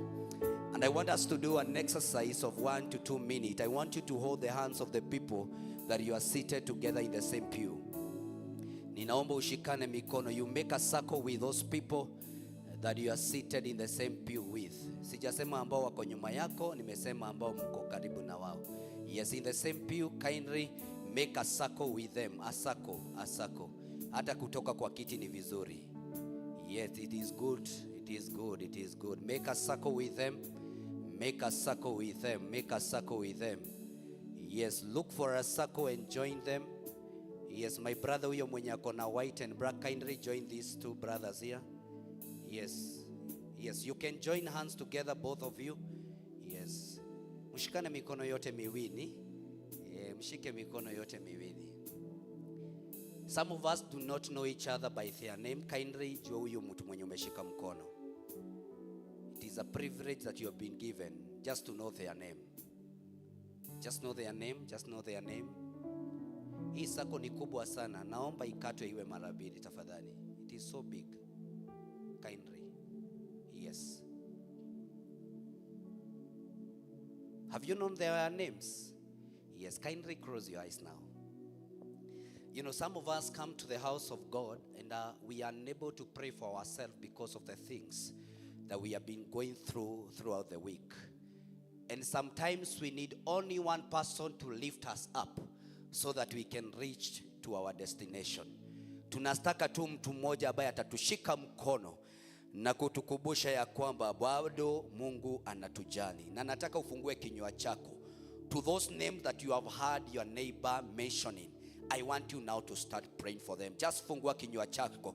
Nenda mbele zake Mwenyezi Mungu. We are saying that He is Yahweh. He is a God who is Alpha and Omega, the beginner and the last. He is the only God that we can cry to and able to listen to our cry. Fungua kinywa chako, usijiombe wewe mwenyewe, lakini naomba ufungue kinywa chako as you pray for the people that you are together with them in your circle. Just open your mouth and intercede for them. Just open your mouth and pray that the grace of God will carry them through. Just fungua kinywa chako. Mwambie Baba, siku ya leo tumekusanyika mbele zako Bwana, kwa maana tunahitaji rehema zako. Tumekusanyika hapa Yehova, kwa maana tunataka uponyaji wako. Lord, we are gathered here because we need you to do something for this sister. We need you, Jehovah mighty, to bring your healing to this man. We need your healing, God, to this lady who is in your presence this day. We are seeking for revival. We are seeking for thy favor. Baba, tunaomba rehema zako, tunaomba nguvu zako, tunaomba rehema zako. God, we are pushing for one another because we desire that you are going to do it for us, God, this day. Push for them. Just pray that the Spirit of God leadeth you. Pray for them because the Spirit of God is here. The Lord is saying that I have heard the cry of my people and I am concerned about them and I am coming down. I am coming down for their sake.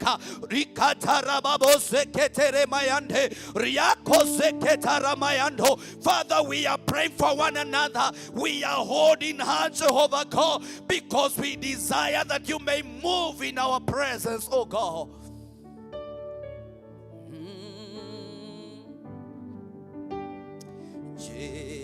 Jehovah,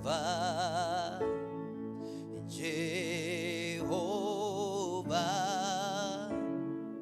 Jehovah, wewe ni Jehovah, Jehovah, Jehovah,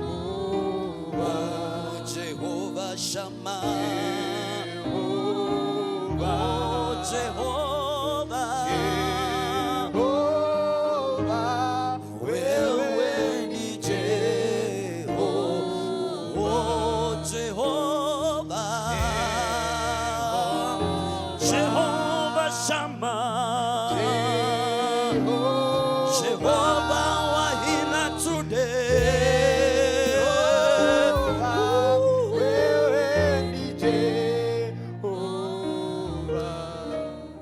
know some of us come every Wednesday so that we can meet with our vicar.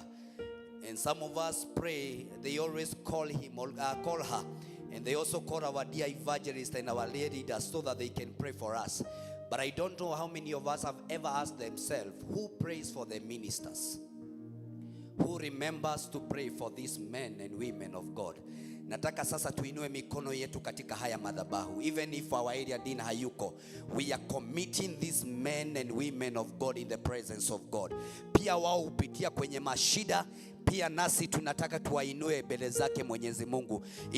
Inua mikono yako na ufungue kinywa chako. Just open your mouth this day and pray for the grace of God toward the ministers who serve us diligently in this service, who serve us every time in the presence of God. Fungua kinywa chako, ambia Baba, tunawakabidhi kwako Jehova, na ini Mungu ukaweza kuchukua ushukani, ukaweza Baba kuwaongoza katika rehema zako, that your grace God will carry our area din, will carry our evangelists, will carry our leaders, oh God. The Lord, as they continue to serve us, oh God, that your power and majesty, God, will be manifested in them. This day we are praying for our ministers. Asubuhi wa leo tunawaombea nguvu. Asubuhi wa leo tunawaitishia rehema. The Bible says in the book of Matthew chapter 7 and verse number 7 that knock and the door shall be open unto you. Seek and you shall find. We are seeking for the peace in their family. We are seeking for the revelation in their family. Tunaomba Baba akaweza kuwatendea, anapobariki nyumbani mwetu hata wao akaweza kubarikiwa. That they may also feel the presence of God in their family. Some of them, they go through hardship time. Their working process is not doing well, but we are praying that the grace of God will carry them through.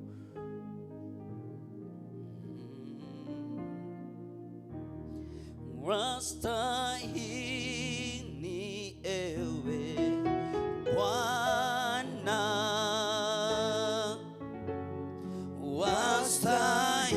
wastahili ewe Bwana, oh, wastahili, wastahili ewe Bwana, kupokea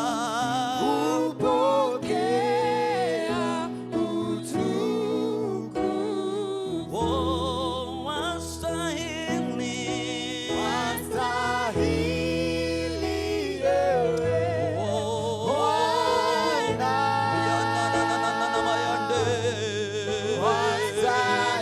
Jesus, wewe wastahili,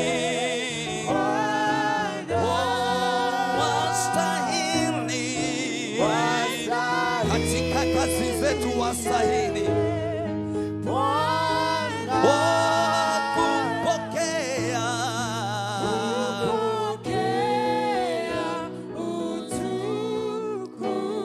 utukufu. Father, this morning we are saying that you deserve all the worship, oh God. This morning, Lord, we are glorifying your name because there is no other king like you. And Father, you know us by our names, King of Glory.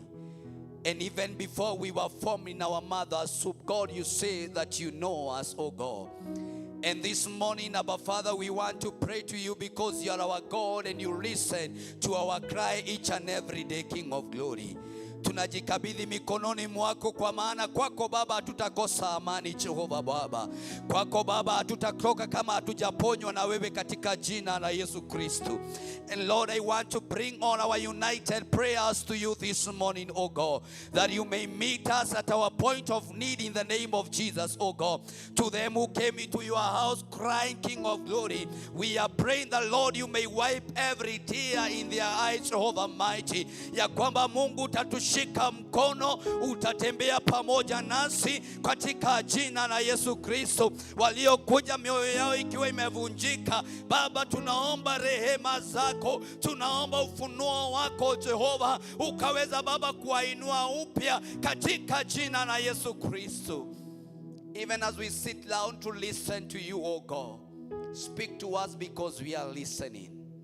Speak to us, God, because we are ready to follow you, oh God. We thank you, Jehovah God, for the opportunity. We thank you, God, because of keeping us alive. We thank you, God, because of your glory in our life, King of glory.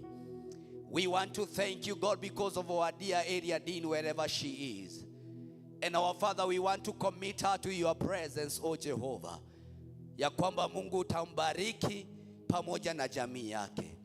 Ni asanti Baba kwa evangelist wetu Kate Bwana. Tunamkabidhi mikononi mwako. You know the silent prayer of your servant, O God. You know what she might be going through that she can never share with anybody, O God. But our Father, we are praying that you may take over in her life in the name of Jesus. Father, we want to thank you because of our dear good leaders that you have given to us, O God. We commit them unto you, Jehovah Mighty, sacrificing that they may serve you, sacrificing, God, so that they may lift your name higher. May they also be blessed by the name, O God. Thank you, Father, because of our dear conveners, O Lord. Thank you, Father, because of our dear praise team, Abba Father. Thank you because of our dear choir. Lord, we pray for unity in the name of Jesus, O God. Release your power to every one of us, King of glory. Ya kwamba Mungu asubuhi wa leo tutaweza kuona mkono wako, utaweza Baba kutubeba upya katika jina la Yesu. Waliokuja na magonjwa tunanena uponyaji, waliokuja bila kazi, Lord, we are speaking a revival of job in our working places, oh God. Tumechoka Baba kuomba bila kutimiziwa. Asubuhi wa leo Baba tunakuita kwa maana wewe waweza kutusikia. Lord, open the doors that can never be opened by any man. Open doors, Jehovah Mighty, that the devil say that they can never be opened in the name of Jesus, oh God. You know the tears of your children, oh God. Meet us at a point of need, Abba Father. To our young people who are in school, God, continue shielding them, Jehovah Mighty. Continue hiding them in the name of Jesus, oh God.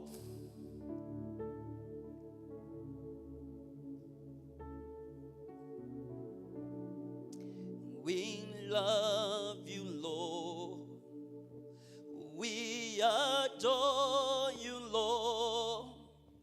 We lay our lives before your throne. Say we love you. We love you, Lord. We adore you, Lord. Jesus, Lord. Lay our lives before your throne. In Jesus' name we make it a prayer. Amen. Let us celebrate the Lord because he's so good to us. Amen, amen. Tunaweza keti. Let us celebrate our praise team in the presence of God.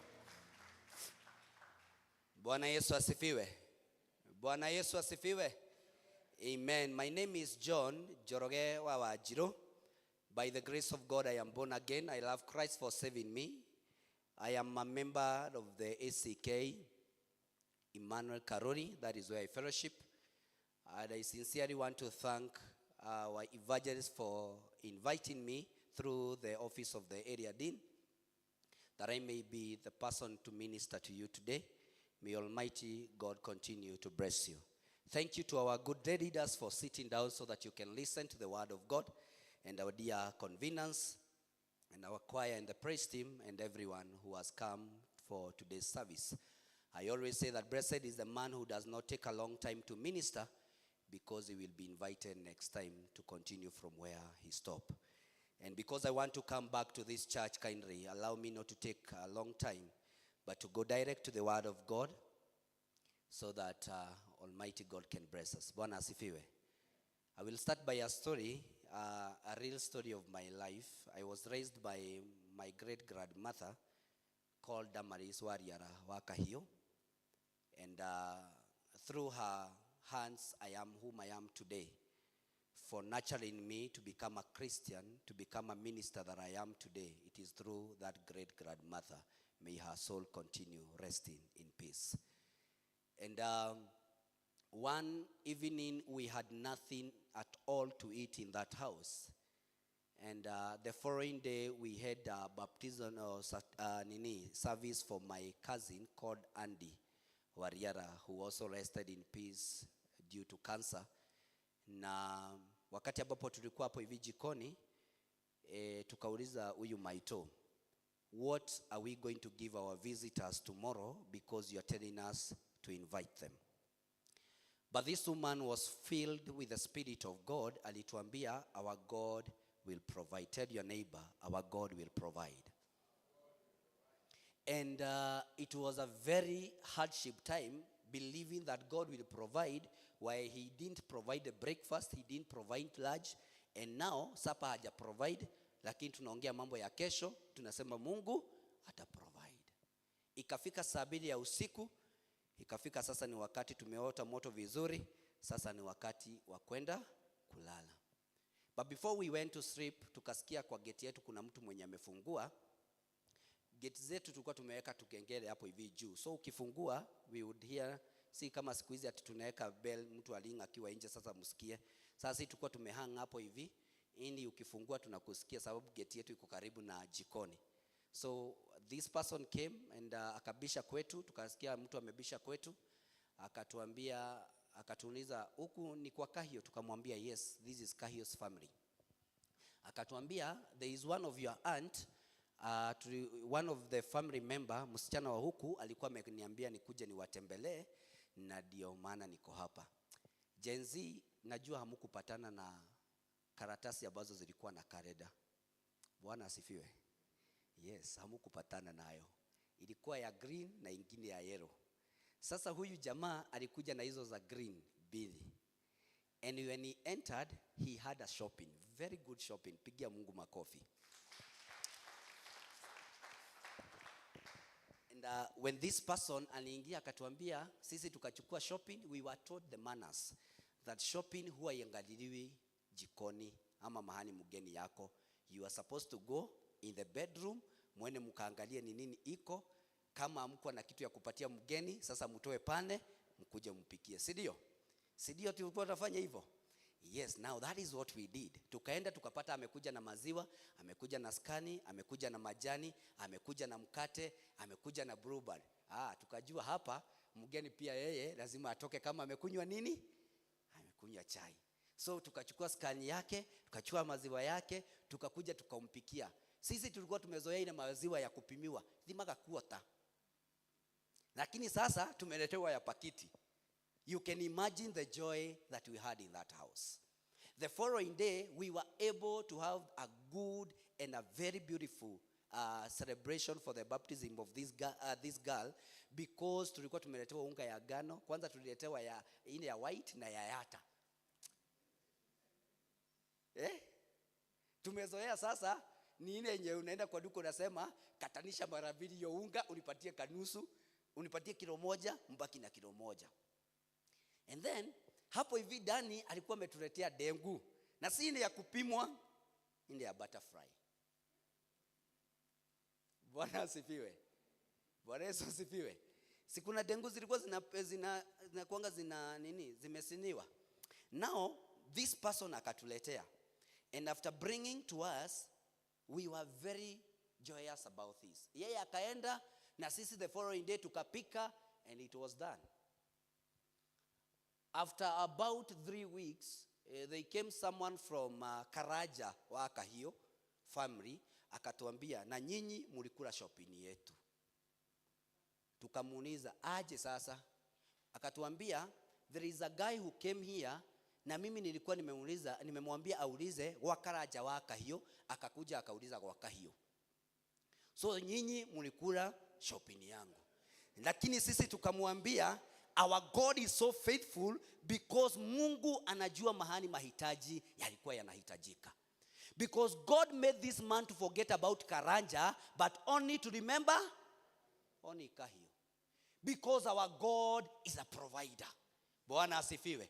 Even at your situation, just remember that you have a providing God. Even as that hardship time, just know that you have a God who is able to provide for you. Pigia Yesu makofi mazuri. And so this morning, I want us to tackle on the theme of the diocese for this year, move on. Tell your neighbor, move on. Mwambie vizuri. Huyo akuongelesha, ongelesha huyo mwingine, mwambie move on. Because sometimes we hold so much about the pain yenye tuko nayo. We hold so much on the thing that we have lost in life, but we forget about moving on, having faith in God, having faith in this God who is able to do what no man can do for us. And this woman was telling us it is a high time as the house to move on in believing that God can provide for you. Bwana asifiwe. And I want you to write the name move on ikiwa imeshuka chini, because I want to take the shortest time possible tuweze kutako the word move on. And letter number 1, it is M, that start for move past your pain. You need to move past your pain. Whenever you feel that you are so low, God is telling us this morning that we need to move past the things that we have lost. In this month of October, it is a high time that God is telling us that we need to move past the things that affected us in the month of September. It is a high time for us to move on, to become prayerful people, because God is not looking for a multitude, but is looking for them who shall worship Him in the truth and in the Spirit. Mungu atafuti namba. Ambia beshte yako, Mungu atafuti namba. Unajua wengine wanaweza dhania Mungu anaangalianga namba. Ama wewe una join praise team sababu boyfriend yako anakujanga, and then unakuja hapa hivi unatuibisha, kama sio wewe ningekuwa wapi? Na nikevo unaambia, Kevo anakuangalia hivi anashindwa, aki kama sio mimi wewe ungekuwa hapa. Enavu unamwangalia, kama sio wewe Masi ningekuwa wapi siku ya leo? But God is not looking for that. He is looking for them who shall worship Him in the truth and in the Spirit. Mwenye angalia nani amekaa karibu na yeye. Wengine wetu tunaambiago gaidhia modo, unaangalia unasema hiki ni kiangu siweze msalimia. You need to move on and tell them, yes, I am studying not because of you, but because my Redeemer lives. Moving past our pain. Bwana asifiwe. Because that is what God desires from us. The woman who was breeding for 12 years realized that she couldn't do anything, because her family had done everything they could, and then wakamuachanisha. Alafu huyu mama akasema, what if I go and touch the hem of his garment? So she needed to move. Bwana asifiwe. We need to move past the thing that people said about our life. Kuna mama alikuwa anatuangalia huko kwetu when my mom and Shosho died. Tukapelekwa sasa kwa huyo great grandmother. Sasa bibi ya brother ya Shosho yetu alikuwa anatuangalia anasema, si anaisi siri ya katamodho wasikanorare. You know, but I came to tell you that this woman saizi yako kwa kitanda, and every time lazima nivae the cassock niende kwake nikamuombe. Why? Because I had to move past my pain and remember that the calling within me, it is not mine, but belong to God. Some of us are leaving church sababu ya uchungu ambao uliwekwa moyoni mwako. Unaenda kutafuta nini huko nje? Come back to the house of God. This is where you belong. Moving past the pain.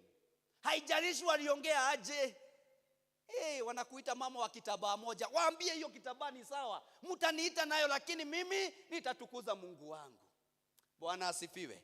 And letter number 2, it is about obey despite the odds.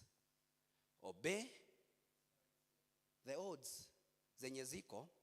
Kama leo sikuwa na expect sana evangelist watu watakuja kwa kanisa, sababu kumenyesha. Na diposa unapatananga na mchungaji na hapo ama evangelist ama leader anakuuliza, na sana siku kuona, unamwambia niliamuka nikiwa na feel hivi. Because you are not able to obey God despite of what you are going through. We are not going to worship God sababu kuna jua. We will worship this God hata kama kunanyesha. We will come to the house of God hata kama mvua ni kubwa aje, because this is where we belong. Bwana asifiwe. The woman hakuangalia how the big crowd was. Hakuangalia but she had faith. Ha watu, you know, one thing yenye huwa inanifurahisha na huyu mama, the closer she came, the more people walikuwa namuondokea. Kwa nini? Alikuwa nanuka. So the closer you come to God, the more you are losing your friends. Why? Because you need to be more closer to this cross more than you are closer to your bed. Naona venye unapenda kulala, achana na kitanda, penda hii msalaba. Msalaba ndio asili ya mema.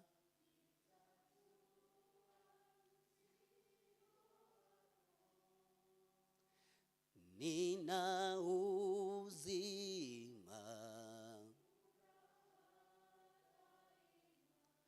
Joni. Haujaambiwa ukafurahia kwa kitanda? Joni? Wapi? So hata kama unasikia moyo wako uko chini sana, you are going to continue obeying God despite of what you are going through. Hata kama mlikosana na bwana yako asubuhi, wewe amka, jitayarishe, come to the house of God. Si bwana mlikosana na yeye, you have no reason ya kukosana na Mungu wako sababu ya watoto wako. Ati umove nigemethieyo. Juu ya venye umekosewa.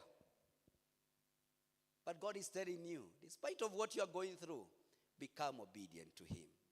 And letter number V, stand for voice your beliefs. You need to give voice in your belief. Whatever you believe, give it the voice. Because some of us, we are defeated because we have not voiced our belief. This woman had faith in us. Anatuambia our God will. We don't know how God will do it, but he will do it. I did my KCPE nikiwa na miaka 18. I did my KCPE. Mimi nilitoka primary school nikiwa at 18 years. Na si kurudia, nilirudia sana. Hata sijawahi rudia. Lakini sababu maisha yalikuwa magumu sana. Mimi mamangu akikufa sikuwa nimejoin shule. She died when I was 6 years. Sikuwa nimeenda shule hata moja. And then tukachukuliwa tukaenda kukaa kwa shosho yetu. Venye tulienda kwa shosho, naye tukakaa naye for another 2 years bila kwenda shule. Sasa hapa ni hapo kanasani, siju kusukumo twende nasari hapo hivi. Siku hizi naangalianga hiyo nasari inaitango Father Riketi na ana guy. Venye yake ni supu. Sisi tulikuwa tunaenda huko because I was the elder of the children wenye tulikuwa nao primary, hiyo nursery school. Sasa walikuwa wanaambiwa walale na mimi naambiwa joroge, rorasia na sikome. Now you can imagine the big body in me. Mimi naambiwa niangalie watoto walale sababu mimi ni kimtu kikubwa. But despite of that, I had faith within me that one day mimi nitaingia high school. And after primary school nilikaa another 2 good years bila kwenda high school. Nilikaa miaka gapi? I joined high school at the age of 20. The first year nilienda kufanya kazi Nyambare. The second year I came back to Banana, nikaajiriwa kwa hoteli. But despite of all those, I had to believe within me, kuna jambo Mungu anaenda kutenda ndani yangu. Despite of what your family go through, wewe jione there is somewhere that God wants to take you. Mambo yanaweza kuwa magumu sana kwa familia yenu. Yanaweza kuwa yaendi vizuri, but there is a God in heaven who is able to raise you. Bwana asifiwe. Yupo Mungu mbinguni, asikiae maombi yetu. Yupo Mungu mbinguni, ayajibuye maombi yetu. nasi Tunapoomba asikia, anajibu. Tunapoomba asikia maombi yetu. there is a God in heaven who hears and answers our prayers after we believe in him. After we voice our belief, do you know what comes to happen? God is telling us this morning that we should now expect the extraordinary. Bwana asifiwe. After we voice our belief, this woman said, what if I touch the hem of his garment? Am I not going to receive my healing? And the Bible says that after touching the hem of Jesus, her bleeding stopped immediately. So, kile Mungu anataka ndani yako, he wants you to come closer to him so that you can expect the extraordinary. The more far you go from God, the little you expect the extraordinary. Bwana asifiwe.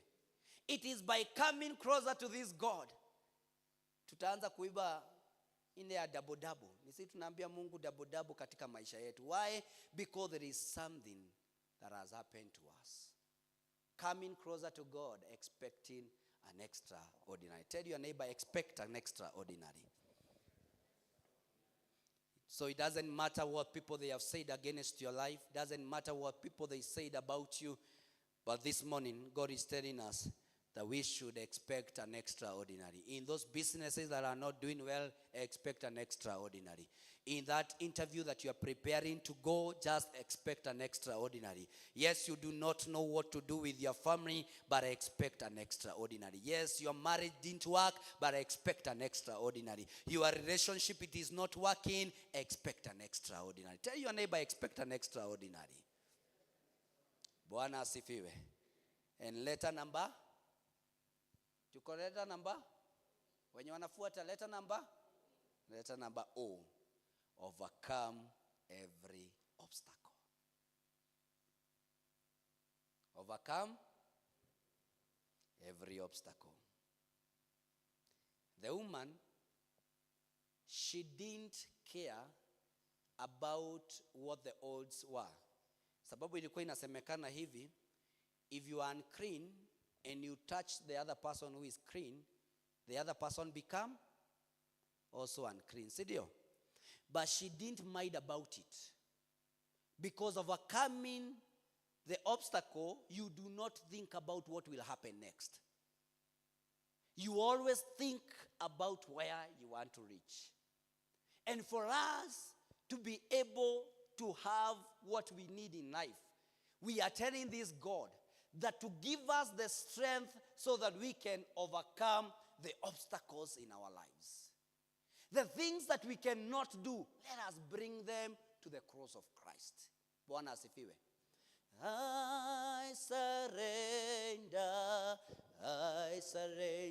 oh. I surrender, oh. Oh, to thee, my blessed Savior, I surrender, oh.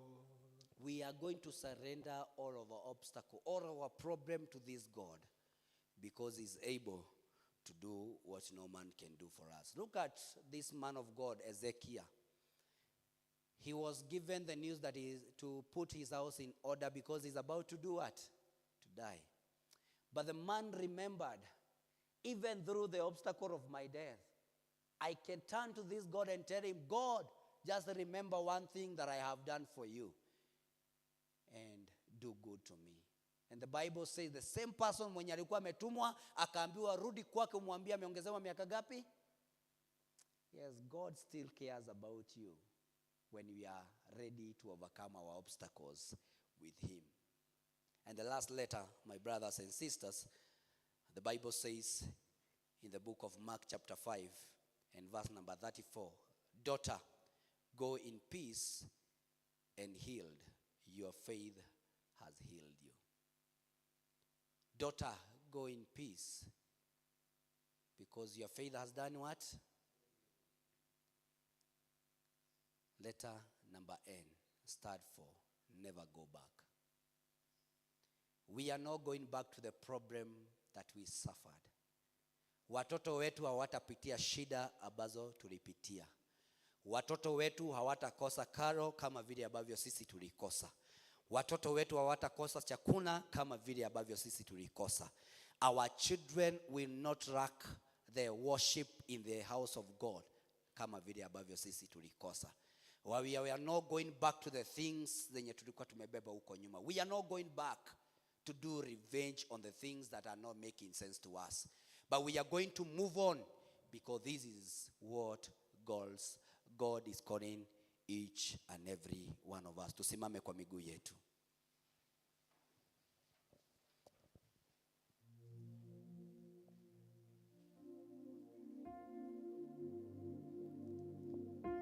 This morning, God is calling you and I so that we can move on and walk in faith with Him. That we are being called to move past our pain. We are being called so that we can obey in spite of the odds. And God is telling you this morning that you need to voice your beliefs.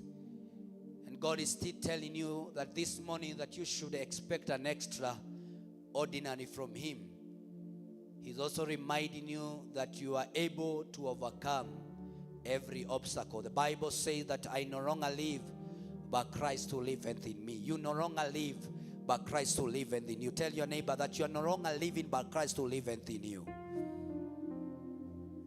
And lastly, my brothers and sisters, God is telling you that you are not going back to where you came from. God is telling you that the problem that you are having in the last month, that they are not going to follow you in this month of October. The same way you started with tears in this year, you shall not end in tears, because your God cares about you. Now open your mouth and tell God that I need to move on by faith in you. God, I desire that I may walk by faith with you. I desire, God, that you may uplift my faith this morning. Tell the Lord that I desire your power to take over. I desire, God, that you may help me to move on from the things that affected my family. I desire, God, that you may help me, God, to move past my pain. I desire, God, that you may make a way for me.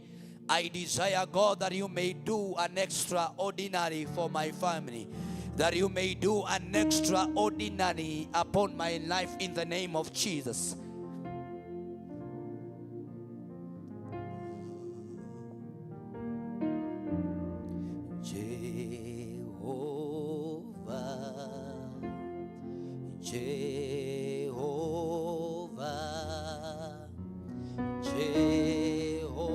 Jehovah, wewe ni Jehovah, Jehovah,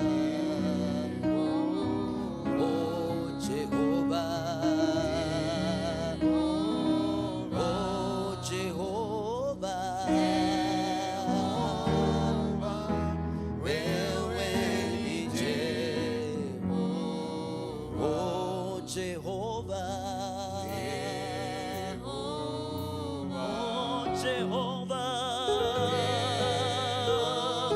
Jehovah Shammah,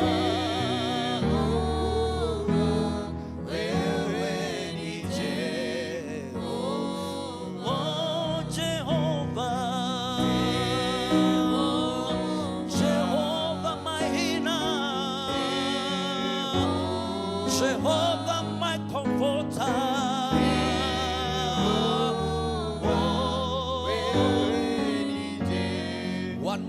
One more time, Jehovah. Say it as though you are believing in it.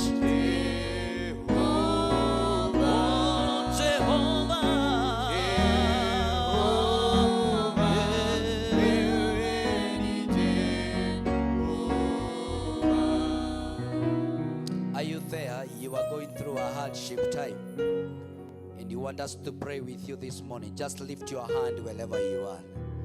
Are you there? You are going through a hardship time. You are telling the Lord that I want to move on past of what I am going through. Just lift your hand so that we may pray with you. There is that prayer that you have before God this morning. Just lift your hand so that I may pray with you wherever you are. Are you there? You are telling the Lord that I want you to make a way in my life. Inua mkono wako tuombe na wewe. Father, thank you because of the hands that have been lifted to you. They are lifting God because they believe that you are able to do what no man can do for us, oh God. They are lifting their hands, Jehovah Mighty, because they believe in your supernatural power, King of Glory. And Father, we pray, Jehovah Mighty, that you may give them a new testimony in the name of Jesus, oh God. To them who came, their hands, Jehovah Mighty, so down, King of Glory. We pray, Abba Father, that you may uplift them in the name of Jesus, oh God. We want to thank you, Jehovah God, because you have a purpose for every one of them, oh God. You have a reason, Jehovah Mighty, for their lives in the name of Jesus, oh God. We honor you, Jehovah God, because of what you are going to do. We honor you, Jehovah God, because of the testimony that you are going to give to each one of them in the name of Jesus, oh God. Even as they continue, Jehovah God, testifying of your goodness upon their life, Abba Father, remind them, Jehovah God, it is only in you that we find our rest. In the name of God the Father, God the Son, and God the Holy Spirit, we pray. Amen. Amen. God bless you, and do you go. Thank you. Bwana uninue kwa imani, nisimame, nipande milima yote. Ee Bwana, nipandishe.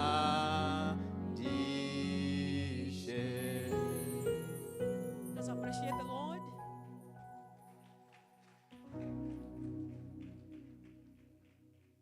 Asante sana mtumishi. We've heard the word of the Lord. And our prayer and desire is that we're going to leave that word. We are going to move on so that God may bless us. God bless you so very much and increase you as well. So this time we're going to be given a hymn by choir and we're going to bring our offertory. Our hymn will come from hymn number 115, page 61. I surrender all. 115, page 61. Oh, to Jesus I surrender, all to him I freely give. I will ever love and trust him, in his presence daily live. I surrender all. I surrender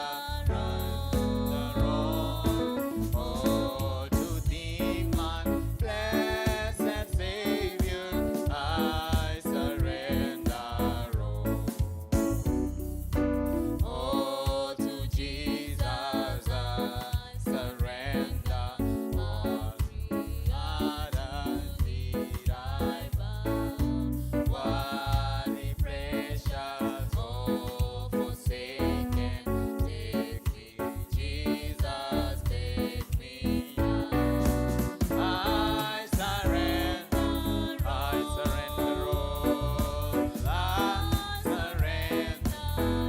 surrender all. And all to thee, my blessed Savior. I surrender all. And all to Jesus I surrender. Make me Savior, Holy God. Let me feel the Holy Spirit. Truly know that I surrender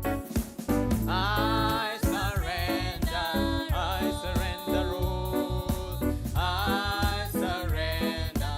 I surrender all to thee, my blessed Savior. I surrender all. Unto thy able hands, O God, we surrender ourselves and our lives to you. And we have given into thy house, O Lord, that you may be worshipped and glorified through these gifts, O Lord. We bring them now to you so that you can bless it as it goes to your work. Bless whatever that we do for our daily living. Bless our going out and our going back, O God, that we may get more to bring into your house. And this that has been given by your servants, O God, We bless it in your name as it goes to your work. May you increase it as you increase ourselves, O Lord. In the name of God, we give thanks and we pray. Give all the glory to Jesus and tell of his love and tell of his love. We give all the glory to Jesus and tell of his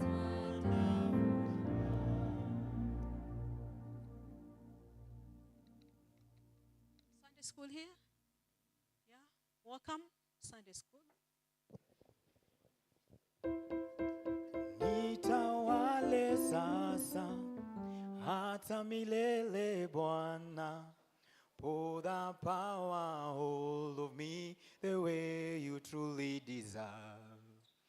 Natamani kuongozwa na mkono wako wenye nguvu. Breathe your fresh air into my heart. Amen, amen, amen. Yebo, yebo, yebo, yebo.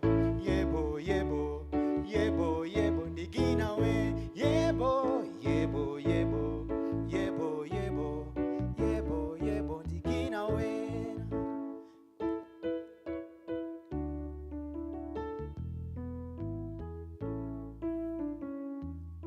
Habari zenyu watoto, mmebarikiwa. Mko na presentation? A presentation? Okay.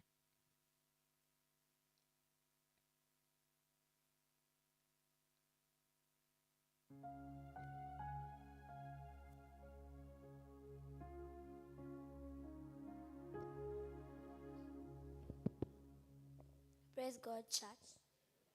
My name is Angel and I have a song. In my Father's house, there's a place for me. I'm a child of God. Yes, I am. I am chosen, not forsaken. I am who He says I am.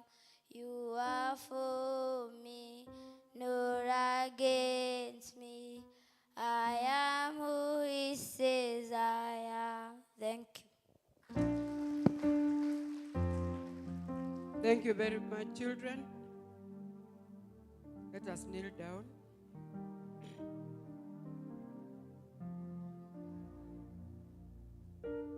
All the others, may you all stand up as we pray for the children. Let us pray. Almighty Baba wetu uliye juu mbinguni, twaja mbele zako Baba wakati huu tukiwa na shukrani mingi kwako Bwana. Tunyenyekea mguuni mwako Bwana tukisema ni asante Baba. Asante kwa ajili ya hao watoto Bwana. Katika kitabu chako Baba umesema wacha watoto waje kwako Bwana. Na Baba hao watoto wamekuja kwako Bwana. Kama vile ulibariki wale ambao uliruhusu wakuje mbele zako Bwana, ndipo sababu tunaomba hata na hawa uwabariki ewe Mungu na Mwokozi wetu. Tunaonyeshea mikono yetu Bwana, tukikumbuka venye ulifanyia wale watoto Bwana. Na tunaomba hawa wamekuja Bwana, na hata wale wameenda Kiuriva Bwana, hata wale wameitanishwa na hii kanisa Bwana, wote popote walipo Bwana, tunaomba ukawabariki Bwana. Tunaomba Baba mkono wako Bwana ambao uko na nguvu Bwana, ukawa juu ya hao watoto kila wakati Bwana. Wanapotembea Bwana, wacha Baba ukawa pamoja na wao Bwana. Na ukiwa pamoja na wao, hata adui Bwana hawezi akawakaribia Bwana. Maana akiwakaribia Bwana, venye ulipofanya kwa watu wa Misri Bwana, hivyo ndivyo utakavyofanyia hawa Bwana. Tunaomba ukawapea njia ya kupitia Bwana, hata kule kunakaa kugumu Bwana. Tunaombea hawa Baba, ukawapa njia ya kupitia Bwana. Ndiposa Baba, kama mwenye ambaye ametupa neno siku ya leo Bwana, maisha yake akiwa mtoto yalikuwa magumu Bwana, lakini ikiwa hivyo Baba hukumzuia akaweza kusimama siku kama ya leo Bwana na kutestify Bwana. Naombea na hata hawa Bwana Baba ukawasaidia ewe Mungu wetu, kusiwe na kizuizi chochote Bwana ambacho kitakataza hao watoto Bwana wakapokea Bwana kile ambacho Baba umewaekea Mwokozi wetu. Baba, huu wakati tunapokumbuka Bwana ni wakati Baba wanaojitayarisha Bwana kufanya exam zao Bwana, wakumbuke na wakumbuke wote ewe Mungu wetu wanapofanya exams ewe Mwokozi wetu, wacha Baba wakafaulu Mungu wetu Bwana. Hata wale Baba wako grade 6 wako grade 9 Bwana, hata wale wako form 4 na universities Bwana, wakumbuke wote Bwana wanapofanya exams Baba, kwa sababu ya kwenda to the next level Baba, kumbuka na hao wote Bwana, mark them for excellence Almighty Redeemer, the Lord God Almighty. Wanapoenda kufanya hizo exams, wanapojiandaa kwa hizo exams Bwana, Baba ukawa pamoja na wao Mungu wetu, na watakapokuja hapa Baba kusherehekea Bwana, tutakumbuka kuambia ni asante, maana wewe Baba umekuwa pamoja na wao, maana Baba unawasaidia Bwana. Bariki na hata wale ambao wanafundisha watoto, Sunday school teachers Mwokozi wetu, ni kujikazia kujitolea Bwana, lakini kwako Baba hakuna kazi ya bure Bwana. Naomba ukawabariki Baba, naomba ukawatendea mema Bwana, na ni katika jina la Yesu Kristo Baba na Mwokozi wetu naomba na kuamini, amen.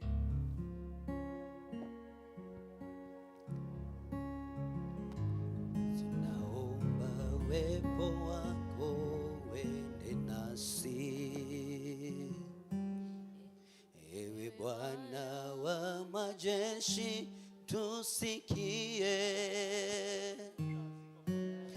Kama huendi nasi, hatutaki kutoka hapa, hatuwezi peke yetu, enda nasi. This is our humble prayer, O God, because you are the one who started with us the service, God, and we are coming to the end of it, O God, that you may watch over our last King of Glory. The whole of this week, God, we commit it unto you.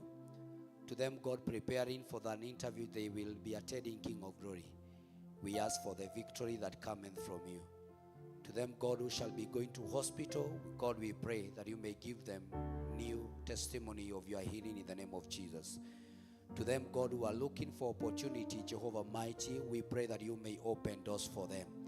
To them, God, who shall be going back to school, O God, Abba Father, we pray that you may give them the wisdom that cometh from you. And for us who report to every work each and every day, Jehovah God, tunaomba rehema zako na upendo wako Baba ukaweza nenda pamoja nasi, utuongoze katika kila jambo. And as we meet on Sunday, God, remind us to give thanks and glory to you, O God.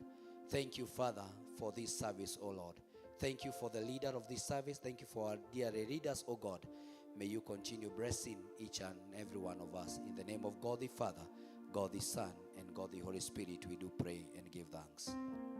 The grace of our Lord Jesus Christ and the love of God and the fellowship of the Holy Spirit be with us now and forevermore. God bless you, and thank you so much for coming today, and we wish you the very best. God bless you. Choir, praise and worship. Tunatoka. Tunaomba uwepo wako uende nasi, ewe Bwana wa majeshi tusikie.